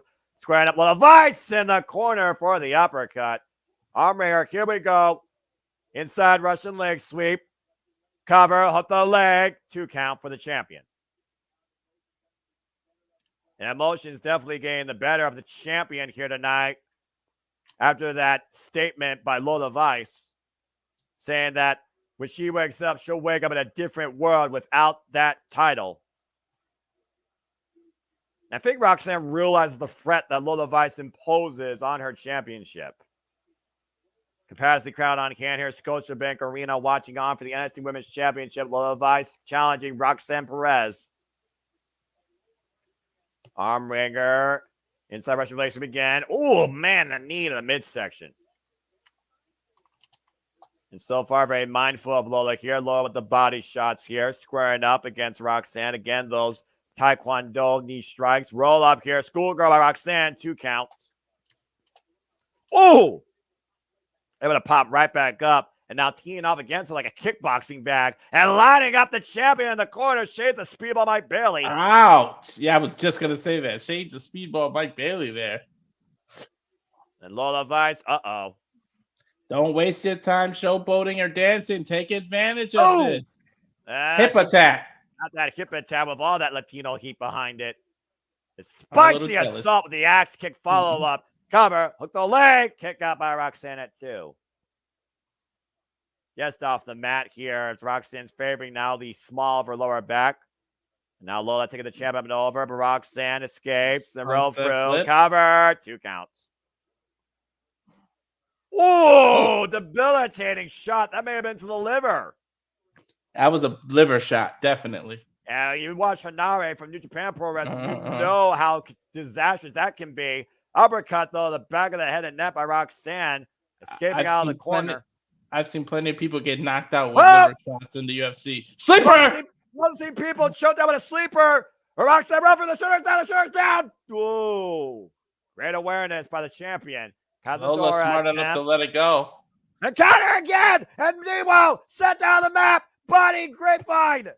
And she has the grapevine. She has the leg lock in. Oh, Roxanne's smart enough to be able to roll out of the ring. Exactly. Great ring presence by the champ. There. Ooh, and using the announce table to force the break. That's veteran awareness there. But again, that goes young back. in their career. That goes back to the level of experience Roxanne Perez. Oh, no. Damn. That spinning back fist made contact with the ring post. Ouch. And Roxanne immediately taking advantage, stomping away the already probably damaged, broken hand. And that might be the ultimate death note for Lola Vice's chance at the title. Now hammerlocking the damaged arm. Hammerlock suplex. This is definitely the turning point of the match here, Noah. Yeah, this is exactly what Roxanne was looking for. Oy. Look at Did you hear the smack? Did you hear the angst coming out of Lola Vice? Covered by Roxanne. 2 count. And Roxanne smells blood in the water like a literal shark here, dissecting her prey, trying to destroy that arm and take it out of its socket. Uh-oh. Aye! Then hyperextending that right arm for good measure. Rolls her over, shoots the half, hook the leg, cover. 2 count again for Roxanne. We're going to see what Lola Vice is made of when she loses probably her greatest weapon. Might have a broken wrist.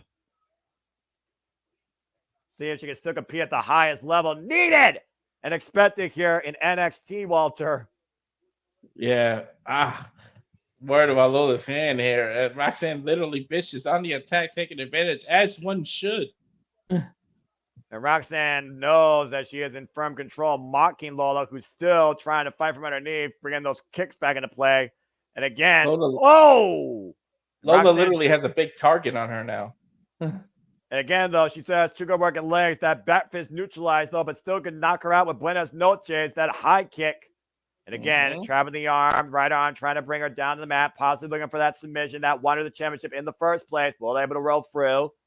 And again, trapping the left arm now, changing strategy. Whoa! Belly to back suplex by the champion. Roxanne looking good. Well, think about this. Every time you think Lola's trying to fight back, Roxanne has an answer. Yeah, but now looking to spring up the second corner moonsault, no water in the pool, and a triangle attempt. Triangle. Trying to lock it in, trying to lock a submission. The shoulders She down. Doesn't have it on right. She doesn't have it on correctly. She can't lock it in probably because the damage arm. Now Roxanne looking for a spinning back fist, and that might just free her. Whoa, there it is! Oh, Lola knocked her out. Knocked her out, but knocked her out to the outside of the ring. You can't win the title on a count out. You're gonna have to go out there and bring her back in the ring. That was out of nowhere too, Noah. Yeah, and again, I do wonder how much of that she actually got because of the damage done to it. Roxanne looks like she's completely out. Looks out. To your point, she's dead weight, though. Gotta bring her back inside the ring and go over the cover. Yeah, I wonder if Roxanne felt that. Her arm again, it might be too close to the ropes. Forearm to the face. Awareness of the champion to get the boot up on the bottom rope to force the break. Take a look at this. Bam! She rocked Roxanne with that one. And Roxanne, aware enough, trying to cover up. Lola Vice's frustration has to be coming into play again. Roxanne has neutralized her best weapon. See if she can push her body even further, then she can push her will. Lola Vice right now trying to bring Roxanne back inside the ring. Roxanne again grabbing the damaged wrist. Uppercut to the forearm. Dueling chance here, and again, vicious pump kick knee strike. Now driving Lola shoulder first into the ring post.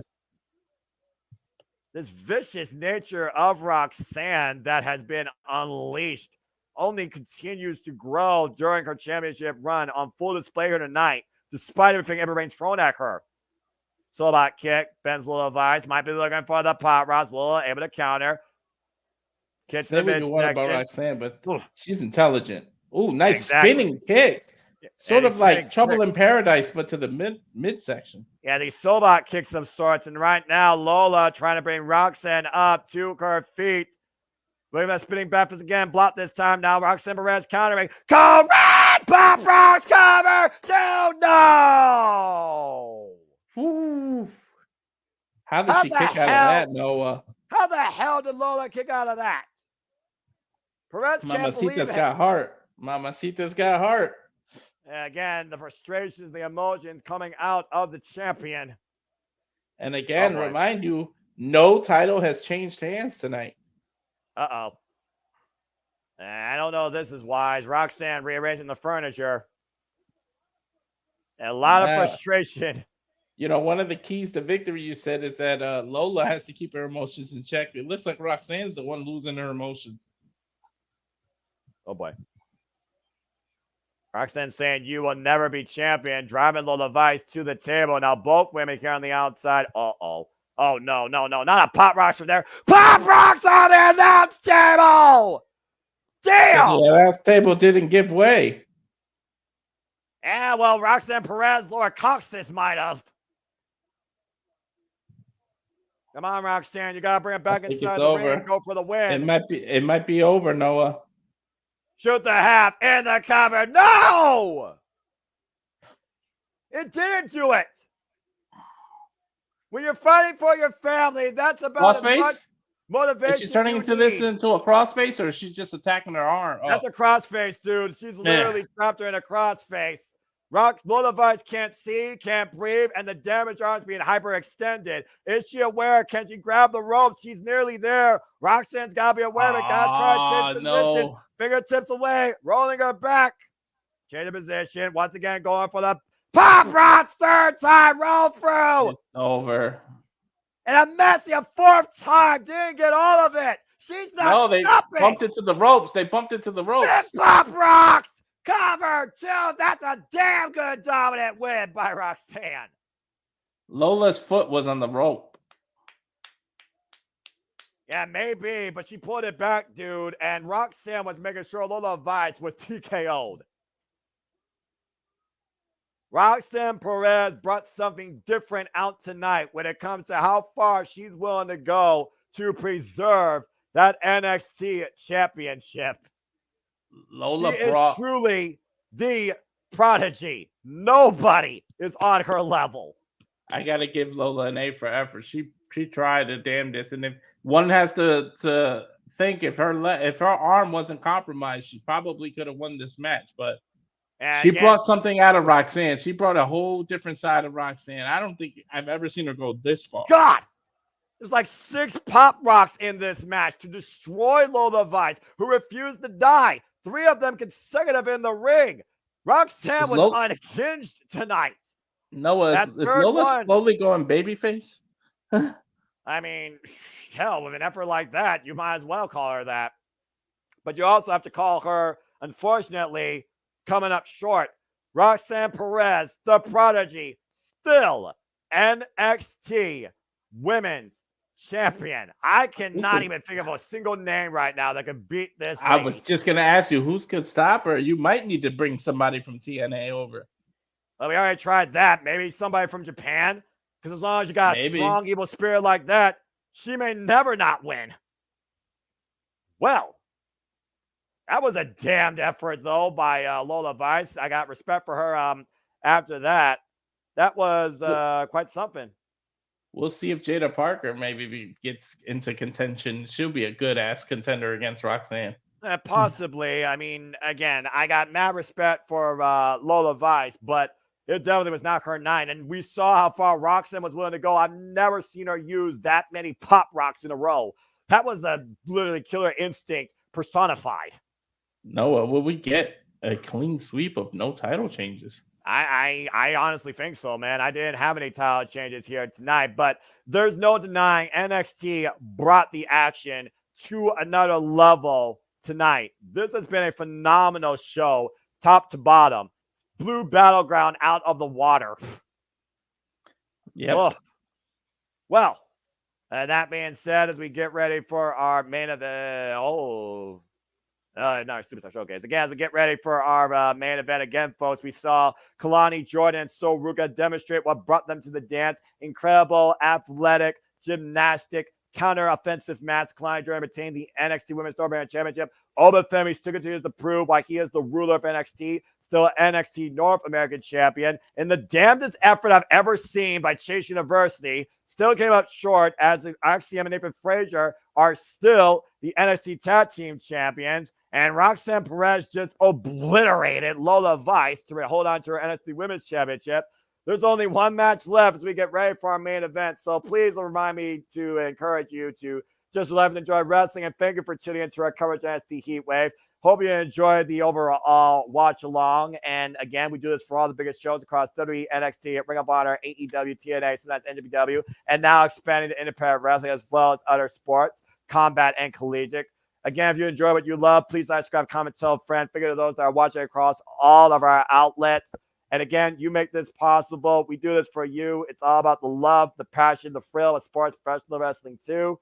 And again, it has been a wild-ass night, Walter, to say the least. As we get ready for our main event, what's been your biggest highlight so far tonight from NXT? And chat, let your thoughts be known as well. What's been your highlight so far from NXT? One match after another is this show's been working on all cylinders. Does anybody have a private plane? I think I need to go to Toronto and check on Mamacita there and console her. Money more than Epsom salts and that salt. I think it's got to be that match. Everybody impressed, but the problem is that each match just got better and better and better. It's got to be that match that surprised me. This vicious side of Roxanne, literally, like you said, 6 to 7 pop rocks it took. Her showing the heart that to kick out of so much stuff and be brave, and it took 7 pop rocks and an injured arm literally to beat her. I think that might have been the match that stole so far, but Chase U's effort. Everybody, So Ruka versus Kalani was just so awesome. That it started with the gymnastics, then it started vicious, then they just went at it with the highlights. Couple of not so smooth looking moves, but it's professional wrestling. Damn it, it happened. The way they opened the match up, the way they opened the night up with the pre-show, everything has been on target. It's been on fire. Pun intended for the Heat Wave. This is a great PLE so far. I'm gonna put you on the spot, Walter, because back in the days of our NXT, the Black and Gold, it was NXT that took over the weekend and always upset the main roster. And what's been a better main roster on the Paul Teresa Beck era? Would you say that NXT Heatwave has been a better show than Money in the Bank? Yes. Not 100, not dominating, but slightly better because there was a little bit too much interference in the Money in the Bank, but it continued stories and it made sense, but failed cash-ins and everything. The main roster did a good job. We did get the retirement announcement for John Cena, so we had some big moments in the Money in the Bank, but I really think NXT outdone it. It has outdone it. Can I have your attention, please? I have received notification from Avatar Man, and I quote, "Seating announcement has been paid for by the New World Order." The following announcement has been paid for by the New World Order. Help. Oh. Oh, wow. It's the NWO's birthday today. Wow. All the celebrations coming out tonight. All the fireworks galore. Even in black and white.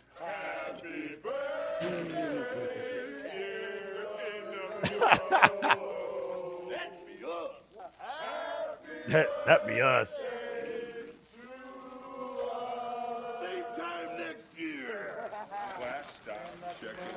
The preceding announcement has been paid for by the New World Order. The preceding announcement has been paid for by the New World Order. The preceding announcement has been paid for by the New World Order. All right. Well, as that screenshot still remains there, happy birthday to one of the most influential factions of all time in the wrestling business, the New World Order. And Jeff, hey, yo. Sweet. Good to see you. Not gonna claim that was an invasion done by your truly, but yeah, actually kind of was. For real though, I can't even believe that 28 years ago to the day, it's Sunday, Bash of the Beach 96, the official formation of the NWO, just blows my mind. Pretty friggin' cool. Also, I'm not going to say the year because she will eviscerate my existence, but happy birthday to my mom today. Aw. Aw, happy birthday. Mama Meacham. Let's hear it from Mama Meacham. Yes. We got Mama Rhodes, Mama Owens, and Mama Meacham. All of which I know not. Well, there you go. You don't fuck with mamas. You also don't screw with the Emperor of NXT. Now, JD's not here, so I'll, of course, do the honors for him. Again, folks, please try and support. Become a fan of NXT this Tuesday. It's Lexis King versus Tony D'Angelo for the Heritage Cup. And as we heard earlier, you thought you were getting something beautiful. Well, now you got a beautiful disaster, Walter. It's Carmen Petrovich versus Ariana Grace this Tuesday on NXT. And again, folks, you can catch NXT Tuesday on the USA Network, 8 p.m. Eastern Standard Time. And also announced it'll be Luke Gallows and Carl Anderson versus Out the Mud taking on Gallus, along with Tyson DuPont and Tyreek Eagwood. It sounds like a fatal four-way, possibly for new challengers. That's a banger, Noah. And Wes Lee will address his future following his loss tonight on NXT, since he no longer can challenge for the NXT North American Championship. And still so much more to come. But what has been a red-hot night to close a hot and wild weekend, it's time to prepare for our main event. Fatal four-way action. Ethan Page, Trick Williams, Shawn Spears, Javon Evans, they fight it out for the NXT Championship.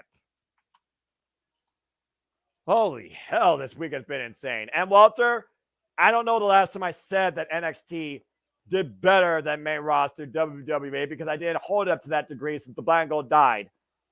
Yep, they did it tonight. This has surpassed Money in the Bank for me as well. This show has been fucking phenomenal. NXT, this is the best NXT show this year.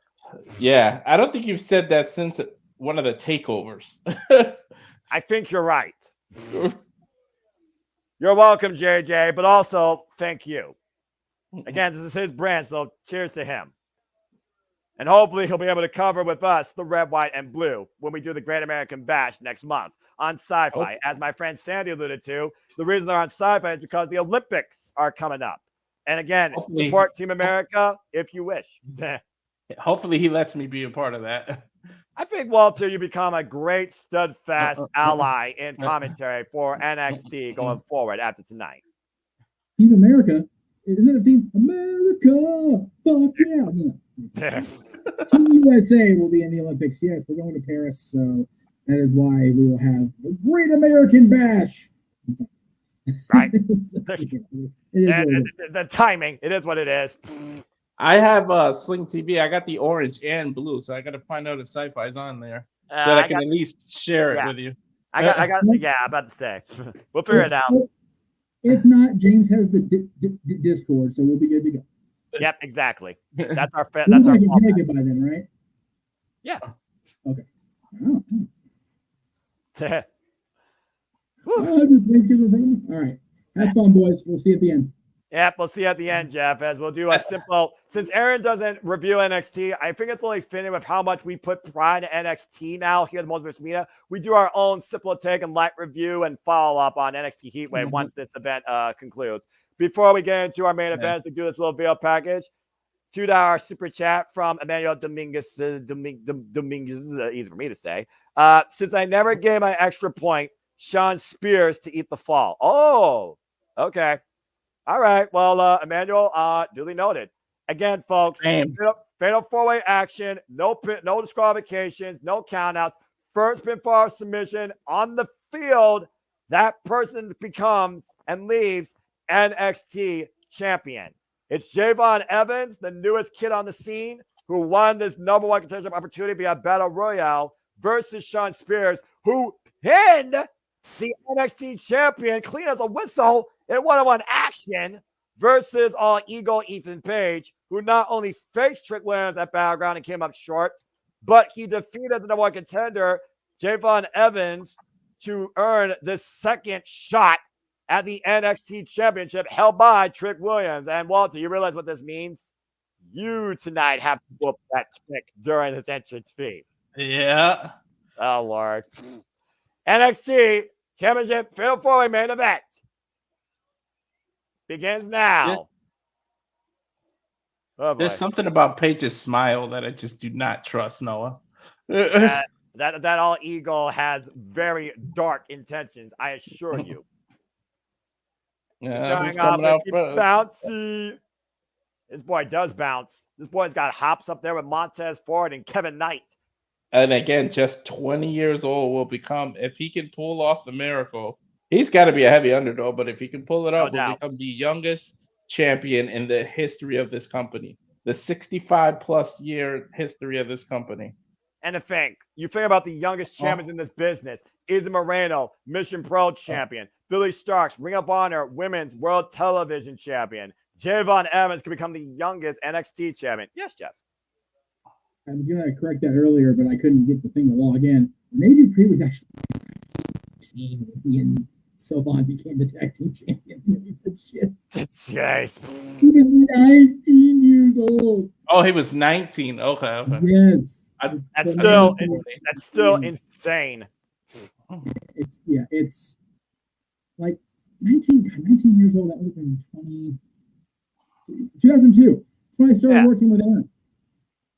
There you go. So, 19 years old. Just the world is so in front of you, and it's still wet behind the ears, these kids. But Javon's still a very, very young man, and he will definitely be the youngest singles heavyweight champion as far as the youngest singles champion at the top of his own brand.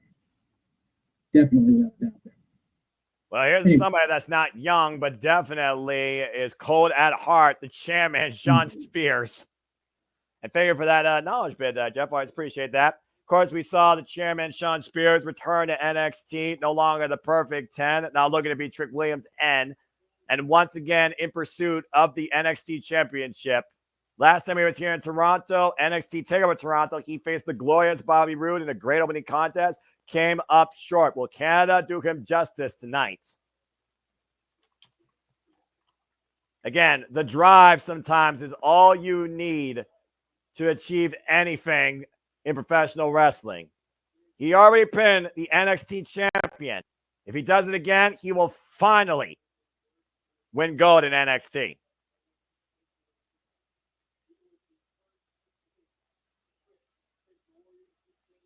I can't believe this guy was the first to pin Trick Williams since he became champion. That still baffles me.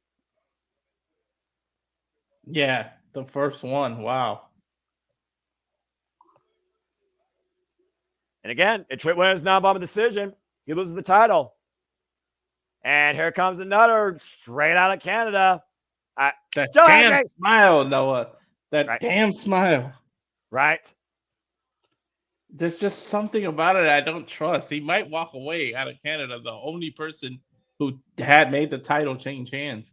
Yeah, well, you can say what you want about that smile, but this man has talked his way into opportunity now where he has found his place in NXT and once again finds himself 2 PLEs in a row challenging for the richest prize, the NXT title. Oh, wow, Resident of the USA. That's a fitting welcome back here in Toronto. By the way, I also believe in Joe Hendry. Shout out to the people with the Joe Hendry signs. The man truly is all ego and backs it up with every way of the word. And of course, he has a pinfall win over JMN Evans. If he repeats that tonight, he is the NXT champion. President of the United States. He's telling Canada to kiss his ass, literally smacking his own ass. The last time the NXT title was defended in fair four-way action was 2021. Shows how rare this match is. Here we go, Noah. Oh, boy. Well, there's only one person left in this equation. Here's the champion. Whoop that trick. What? Whoop that trick, huh? Uh-huh. Okay. Yeah. Uh-huh. I like it. Oh, yeah, man. Oh, God. Man, shout out to Tricky. He's got the old Harlem Heat Heatwave trunk. That's a shout out to Booker T right there. That's a Harlem Heat trunk. Totally kissing Booker's ass there. Yeah, exactly. I want to watch a preemptive strike here on the Twitter twat that'll challenge my stat from earlier. Yes, Tyler Bate was 19 when he became the NXT United Kingdom champion. However, there was no official NXT UK brand yet. By the time NXT UK premiered, Devon was the champion, and he's older than JMN is here. He was older then than JMN is now. So that is why he would be the youngest singles champion in WWE brand history as far as the main champion, the heavyweight champion. Right, as far as main level recognition, but I understand what you mean. Gotta get your, always the asterisks with the tournaments and the brand establishment. All right, let's go down to our main event here. It's our main event, folks. We whooped that trick one time. We'll see if we whoop that trick again by the end. Time for our main event. Let's get down to the introductions, Mike Rome. Oh, good Lord. Booker T definitely just acknowledged the trunks. I mean, how much have we literally compared Trick Williams to a young Booker T? He's got that Harlem Heat tonight, and he might need that to survive this heat wave. Oh, my gosh. I'm still laughing at what you just did. That was beyond brilliant, but damn it, Walter. I think JJ would be proud of you. Oh, my gosh. Ay. Ego, all ego, even Page, 34 years of age, 17 years in the game. Last title accolade was the Clash Championship in 2024, earlier this year. And of course, our champion. Something about him I don't trust. It's just something, Noah. I don't blame you. Trick Williams, 30 years of age, 3 years in the game. He's the leader of the Whoop That Era, our NXT champion. 76 days going into his second defense, fatal four-way action for the richest prize in NXT against the chairman, Sean Spears, who comes in 43 years of age, 22 years in the game, and bouncy JMN Evans, 20 years of age, 6 years in the game. Bell rings. We are underway. That's and amazing. Lionel James, here we go. 20 years and already 6 years experience. That's ridiculous. Again, it feels like wrestlers are starting younger and younger and younger. While we got the youngest champion in the business right now, and Izzy Moreno from Mission Pros, all over Page goes to the outside. Again, it's wow, God. We thought it was something when they said Mysterio started at 15 back in the day. Remember that? We thought that was bad. Exactly.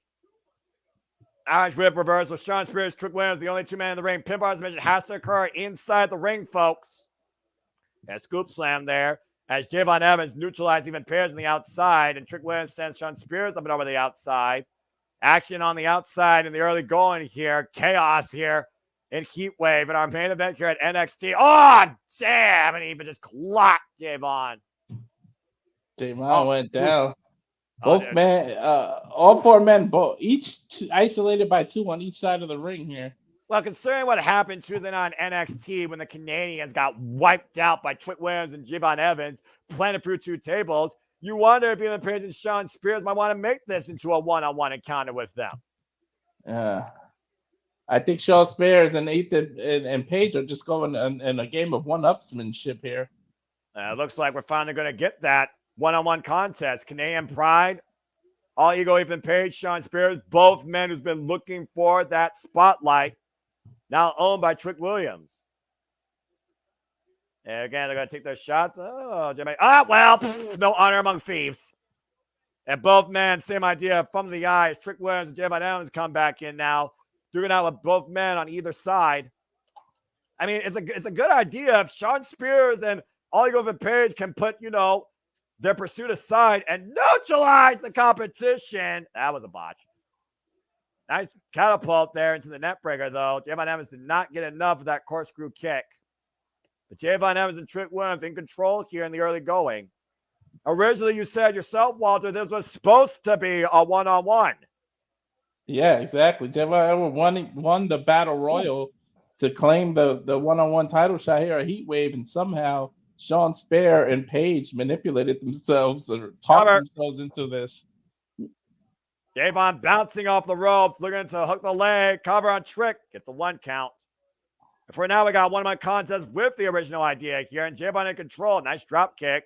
Bouncing off the top rope. Take over T. Harris to the NXT champion. Trick Williams taking it all up and over. Sunset flip. Roll through. Cover. High stack. 2 counts.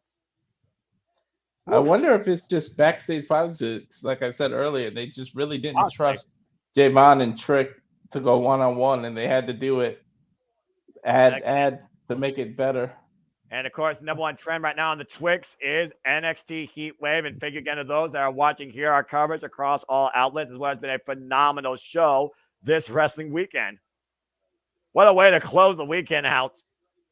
Iron Ringer by JMN Evans. Trick Williams looking to reverse. Now springing off the ropes. Counter. Drop kick! God! Hell of a drop kick. Again, Trick Williams got hops. Oh, wait a minute. It's legal. Whoop. Chair coming to play. Harlem sidekick by Trick Williams. Wiping out Shawn Spears and All Ego Ethan Page. Beautiful sidekicks here by Trick Williams. Range on the champion. Again, no longer a sidekick. Now the headliner. Up and over. Wipes out All Ego Ethan Page. Gets the midsection of Shawn Spears. NXT champion taking control here. Double flipjack to Ethan Page and Shawn with a kip up. JMN bouncing off the top rope. Wipes out both All Ego and the chairman. And we're back down to these two. Wow, God, what a Uranagi. Cover. 2. No. And JMN having a kick out as Trick went for the first fall of this match. Near fall. Uh-oh. I blacked out for a second, so I think I'm like a second behind you. Are they? I'm just seeing a replay of the splash. Okay, well, let me know when the replay fades away. I got you, brother. All right. The cover of the inner of the now the replay faded away.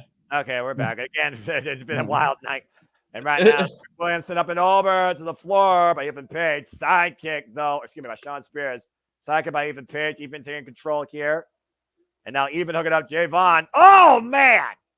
Wow, I think everybody in this card has stepped their game up. No, it was like you think?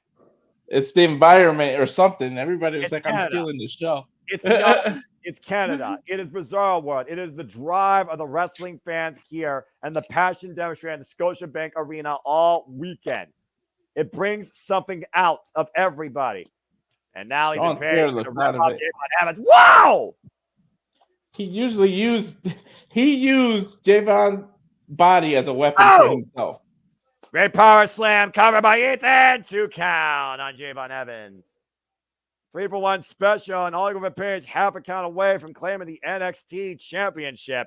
You may not trust the smile, but you gotta respect the athleticism with All Ego Page coming in here with the most experience. He's the only man standing tall right now as he wakes his way to the top rope. Trick Williams, by the way, the 30th NXT champion in NXT history. Oh, God. He got cocky, took his time, and Shawn Spears met him up there with a chop. They call it high risk for a reason. Yeah. Looking down right now, but it's Sean Spears looking towards his future on becoming the NXT champion. And my bad, by the way, Sean Spears outweighs Ethan Page experience by 5 years. Now, Javon Evans looking to hook up Ethan Page. Trick Williams, though. Oh, dear Lord. Oh, look at this setup. Gets the mid-set of Sean Spears. Sean Spears.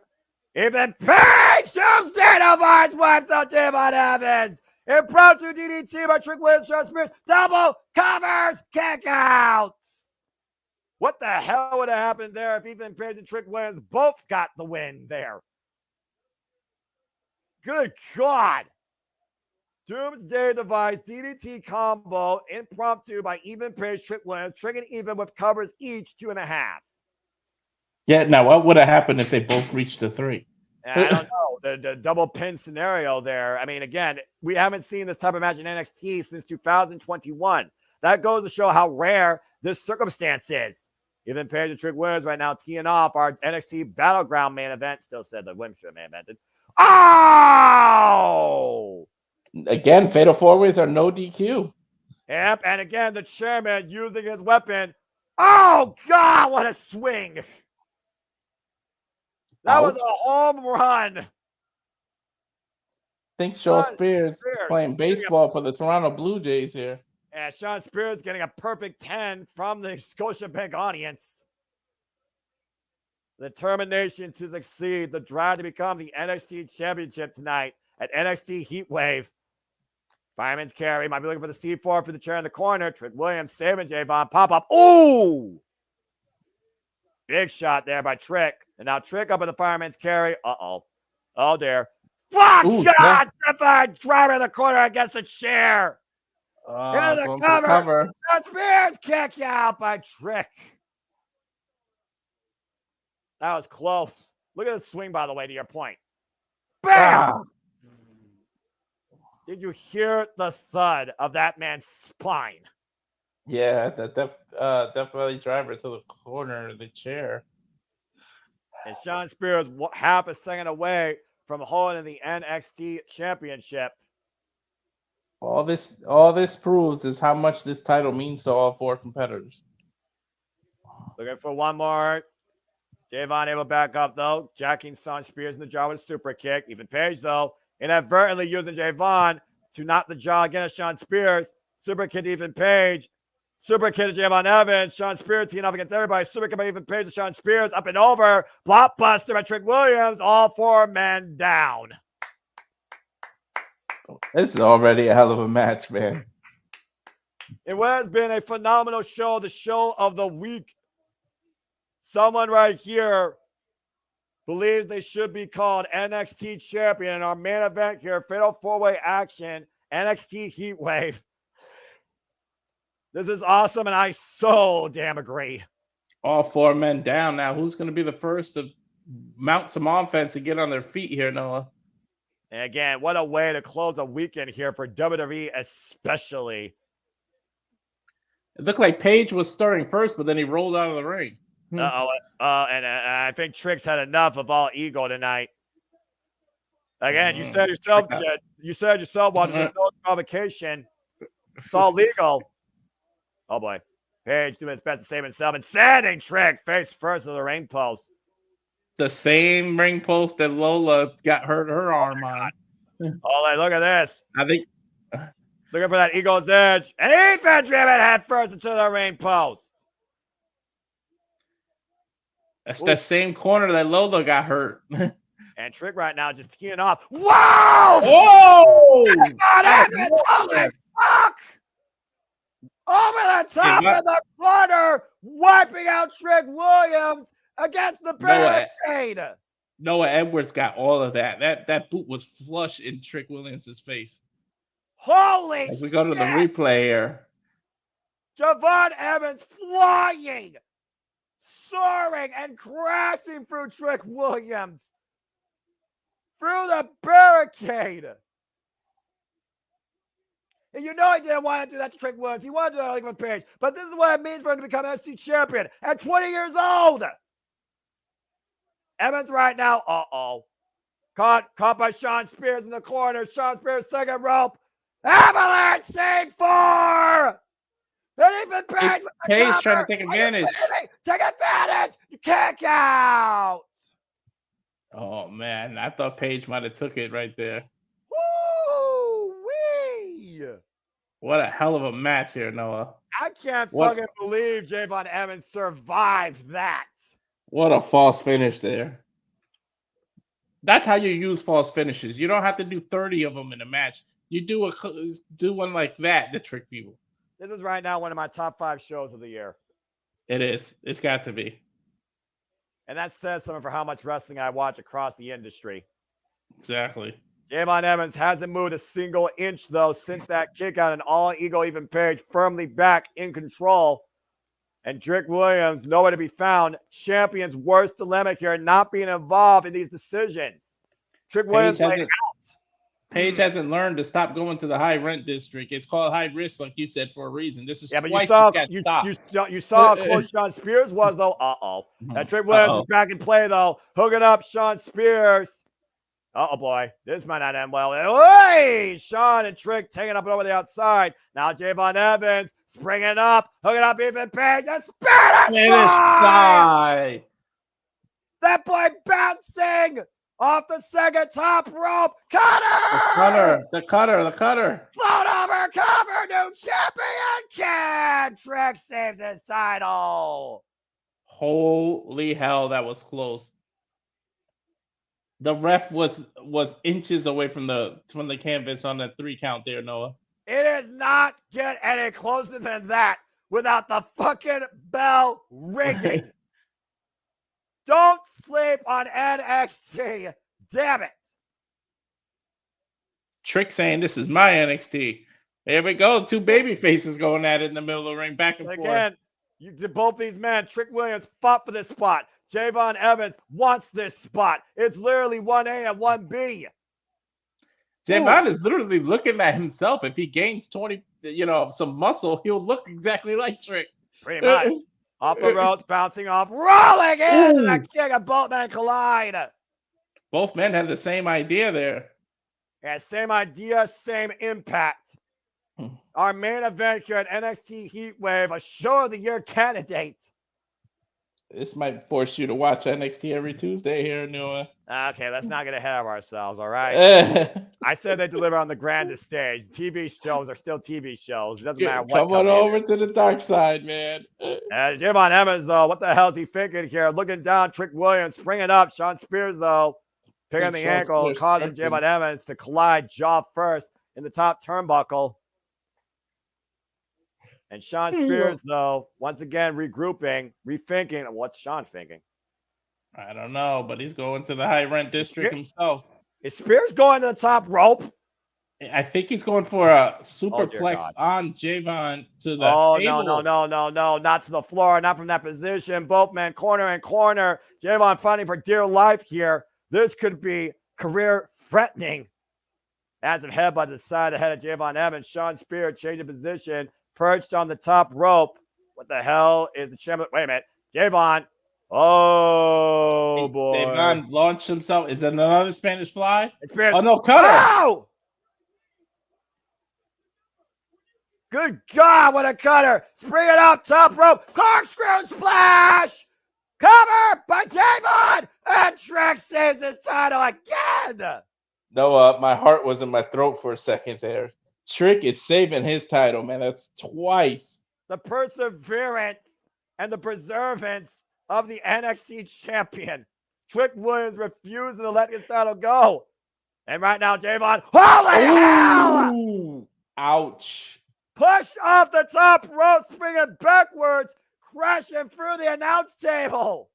Look at Trick's face. I don't even think he meant to do that, but he's saying, hell, this is WWE, not ballet. Yeah, again, this is for the NXT Championship. You gotta be willing to do whatever it takes when you're the champion, especially when it's legal. Again, look at the way Javon landed. Damn!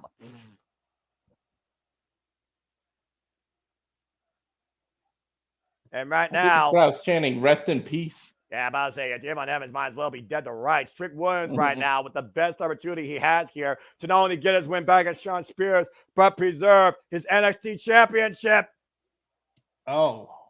Spears just took out Trick Williams. Sharpshooter. Him over. Sharpshooter.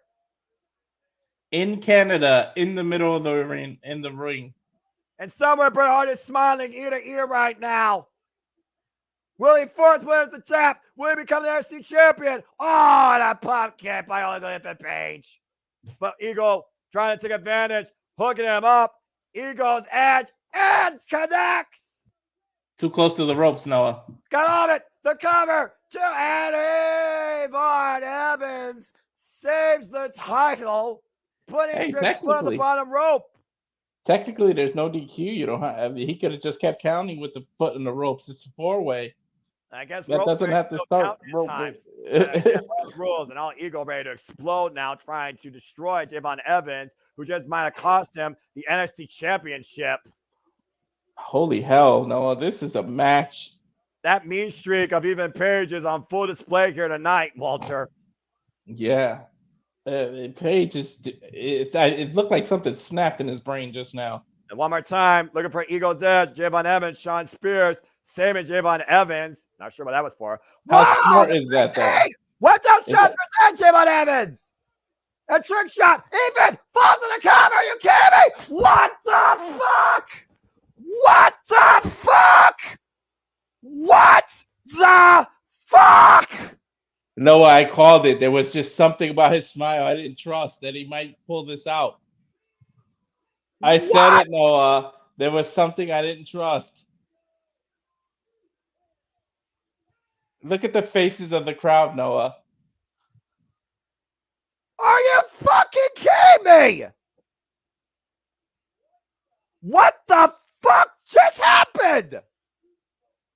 He kneed Page into a cover.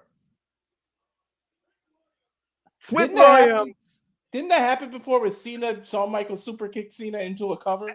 I think so, but think about what you just said. Trick Williams kicked Sean Spears off the apron, and Javon Evans collateral damage. Ethan Page capitalized. Sean Spears picked the ankle of Trick, unable to get in to break the cover. Ladies and gentlemen, All Eagle Ethan Page is the new NXT champion.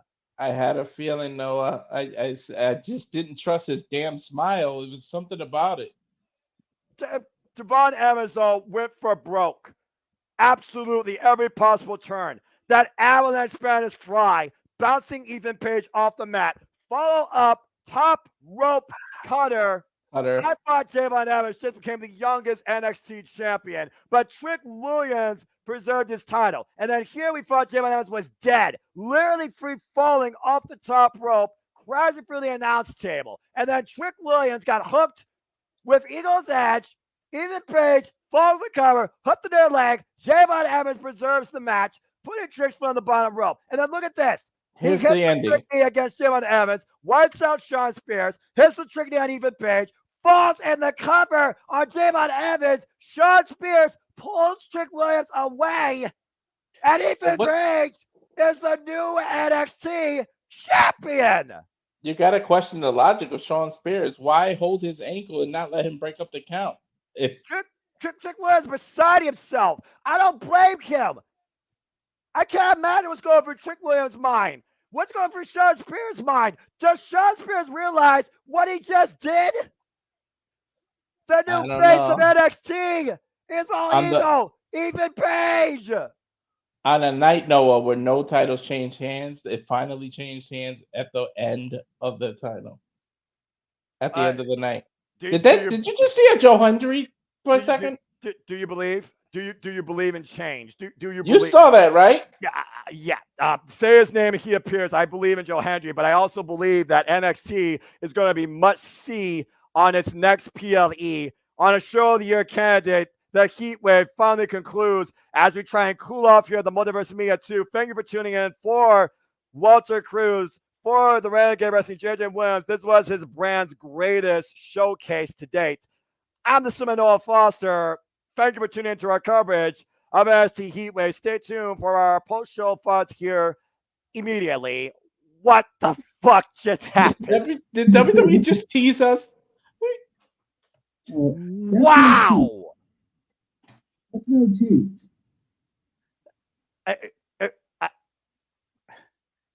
You lost for words? Yeah. Definitely seems that way. Good on Paige. Capitalizing on an opportunity, didn't even know he was doing. I kept saying it. There's just something about his goddamn smile I just didn't trust. It just Well, looked the thing like is, that didn't look like a plan because it really got knocked out, and fell on top of the cover. Yeah. But to your point, what was Sean Spears thinking? Yeah. I don't know. And you're the historian. Wasn't there a match where Sean kicked John Cena into a cover like that? Oh, yes, exactly. Yeah. Yeah, it was a fatal four-way, as a matter of fact. So yeah, Sean fatal was four-way, the undoing of the NXT champion to whoop that era is over. I'm telling you, we're gonna see Tuesday night.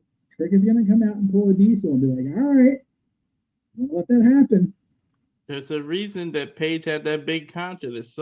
I just knew something fishy was going to happen. Be fucking believable. Yeah, Joe Hendry there at the very end with that little twirl. So it's Tuesday, can't miss it. Can't miss Tuesday. Yeah, no, I know you're just saying, let's not get ahead of ourselves. Tuesdays may have to start being must-see TV. Definitely. I mean, again, Great American Bash. Oh my God, the fireworks are going to be on hot and heavy up to that show. The fuse is going to be lit starting Tuesday, to say the least. Jeez. I don't think that was a production mistake. That was everything happens in WWE for a reason. I was gonna say, yeah. This isn't GTV. It's not going to get resolved. Like there's a definite plot in place there, but yeah, no other title changes. Great show, like you guys said. I got to have the benefit, I guess, of my technology acting like dog shit. I got to watch the show in its entirety, unlike yesterday. Yeah, I'm gonna watch Money in the Bank later. Noah, what pay-per-view does TNA usually do the Feast or Fire thing? They did. I don't think it used to be a pay-per-view thing, man. I think it just used to be a television thing. Because last thing they did was Impact 1000. It was always a television thing. They haven't done it since then. I honestly wonder if that gimmick is retired. But I do believe in one thing, not just Joe Hendry. I believe that NXT just got a whole lot more fucking interesting. Because in my head, in my scenario, I was thinking, what if they do that match? Joe Hendry wins that. He gets the title shot, but instead of cashing it in TNA, he cashes it in NXT. Like he doesn't go for the TNA title. He goes for the NXT title. I mean, it's literally the last Feast of Fire involved his partner from that broke up the whole. Why can't I think of the name? Come on, no. Wait, the North, Josh Alexander. Nola. I was going to say Nola. Uya Mera. Yeah. Look. My brain hurts after what I just saw. First off, let me just go ahead and say this. I don't rate stuff, but there is a point in my fandom and my passion in calling this stuff where I reach a certain level of investment, engagement, interest, excitement, approval, give them their kudos, phenomenal effort. Yeah, that show deserves it. That's professional wrestling, damn it! What a fucking show! Show of the week by far. I was unaware that Aaron was reviewing this show because as far as I remember, he didn't review NXT. I don't think he reviews NXT. I did not know he did that. So, but there's a reason there's no review tonight. Maybe I should have thought. Because I mean, is he actually reviewing it? He's going to go live here any second. Yeah. So wow. I'm gonna not be that guy. I'm gonna go ahead and same. Sign off and encourage everybody to tune over to NoDQ.com's YouTube channel right now and listen to what the boss man had to say. We'll be back tomorrow across Multiverse of Media for Beaches Easy, of course. We'll talk about what's coming up this week, all the craziness of this weekend, because I haven't really talked about Money in the Bank very much. And also, we have, as of now, an indefinite open slot on Wednesday nights. And we'll talk more about that tomorrow. So, 4. Hang on. So, 4, our simple man, On spectacular commentary, Noah Foster, and Mr. Reliable himself, Walter Cruz. I am Jeff Meacham. You already know that. Hopefully next time you guys see me, I should be at home, because I'll be out of the COVID isolation. But we'll see. For now, this has been a presentation of the Jeff Meacham. The Jeff Meacham Network's Multiverse of Media.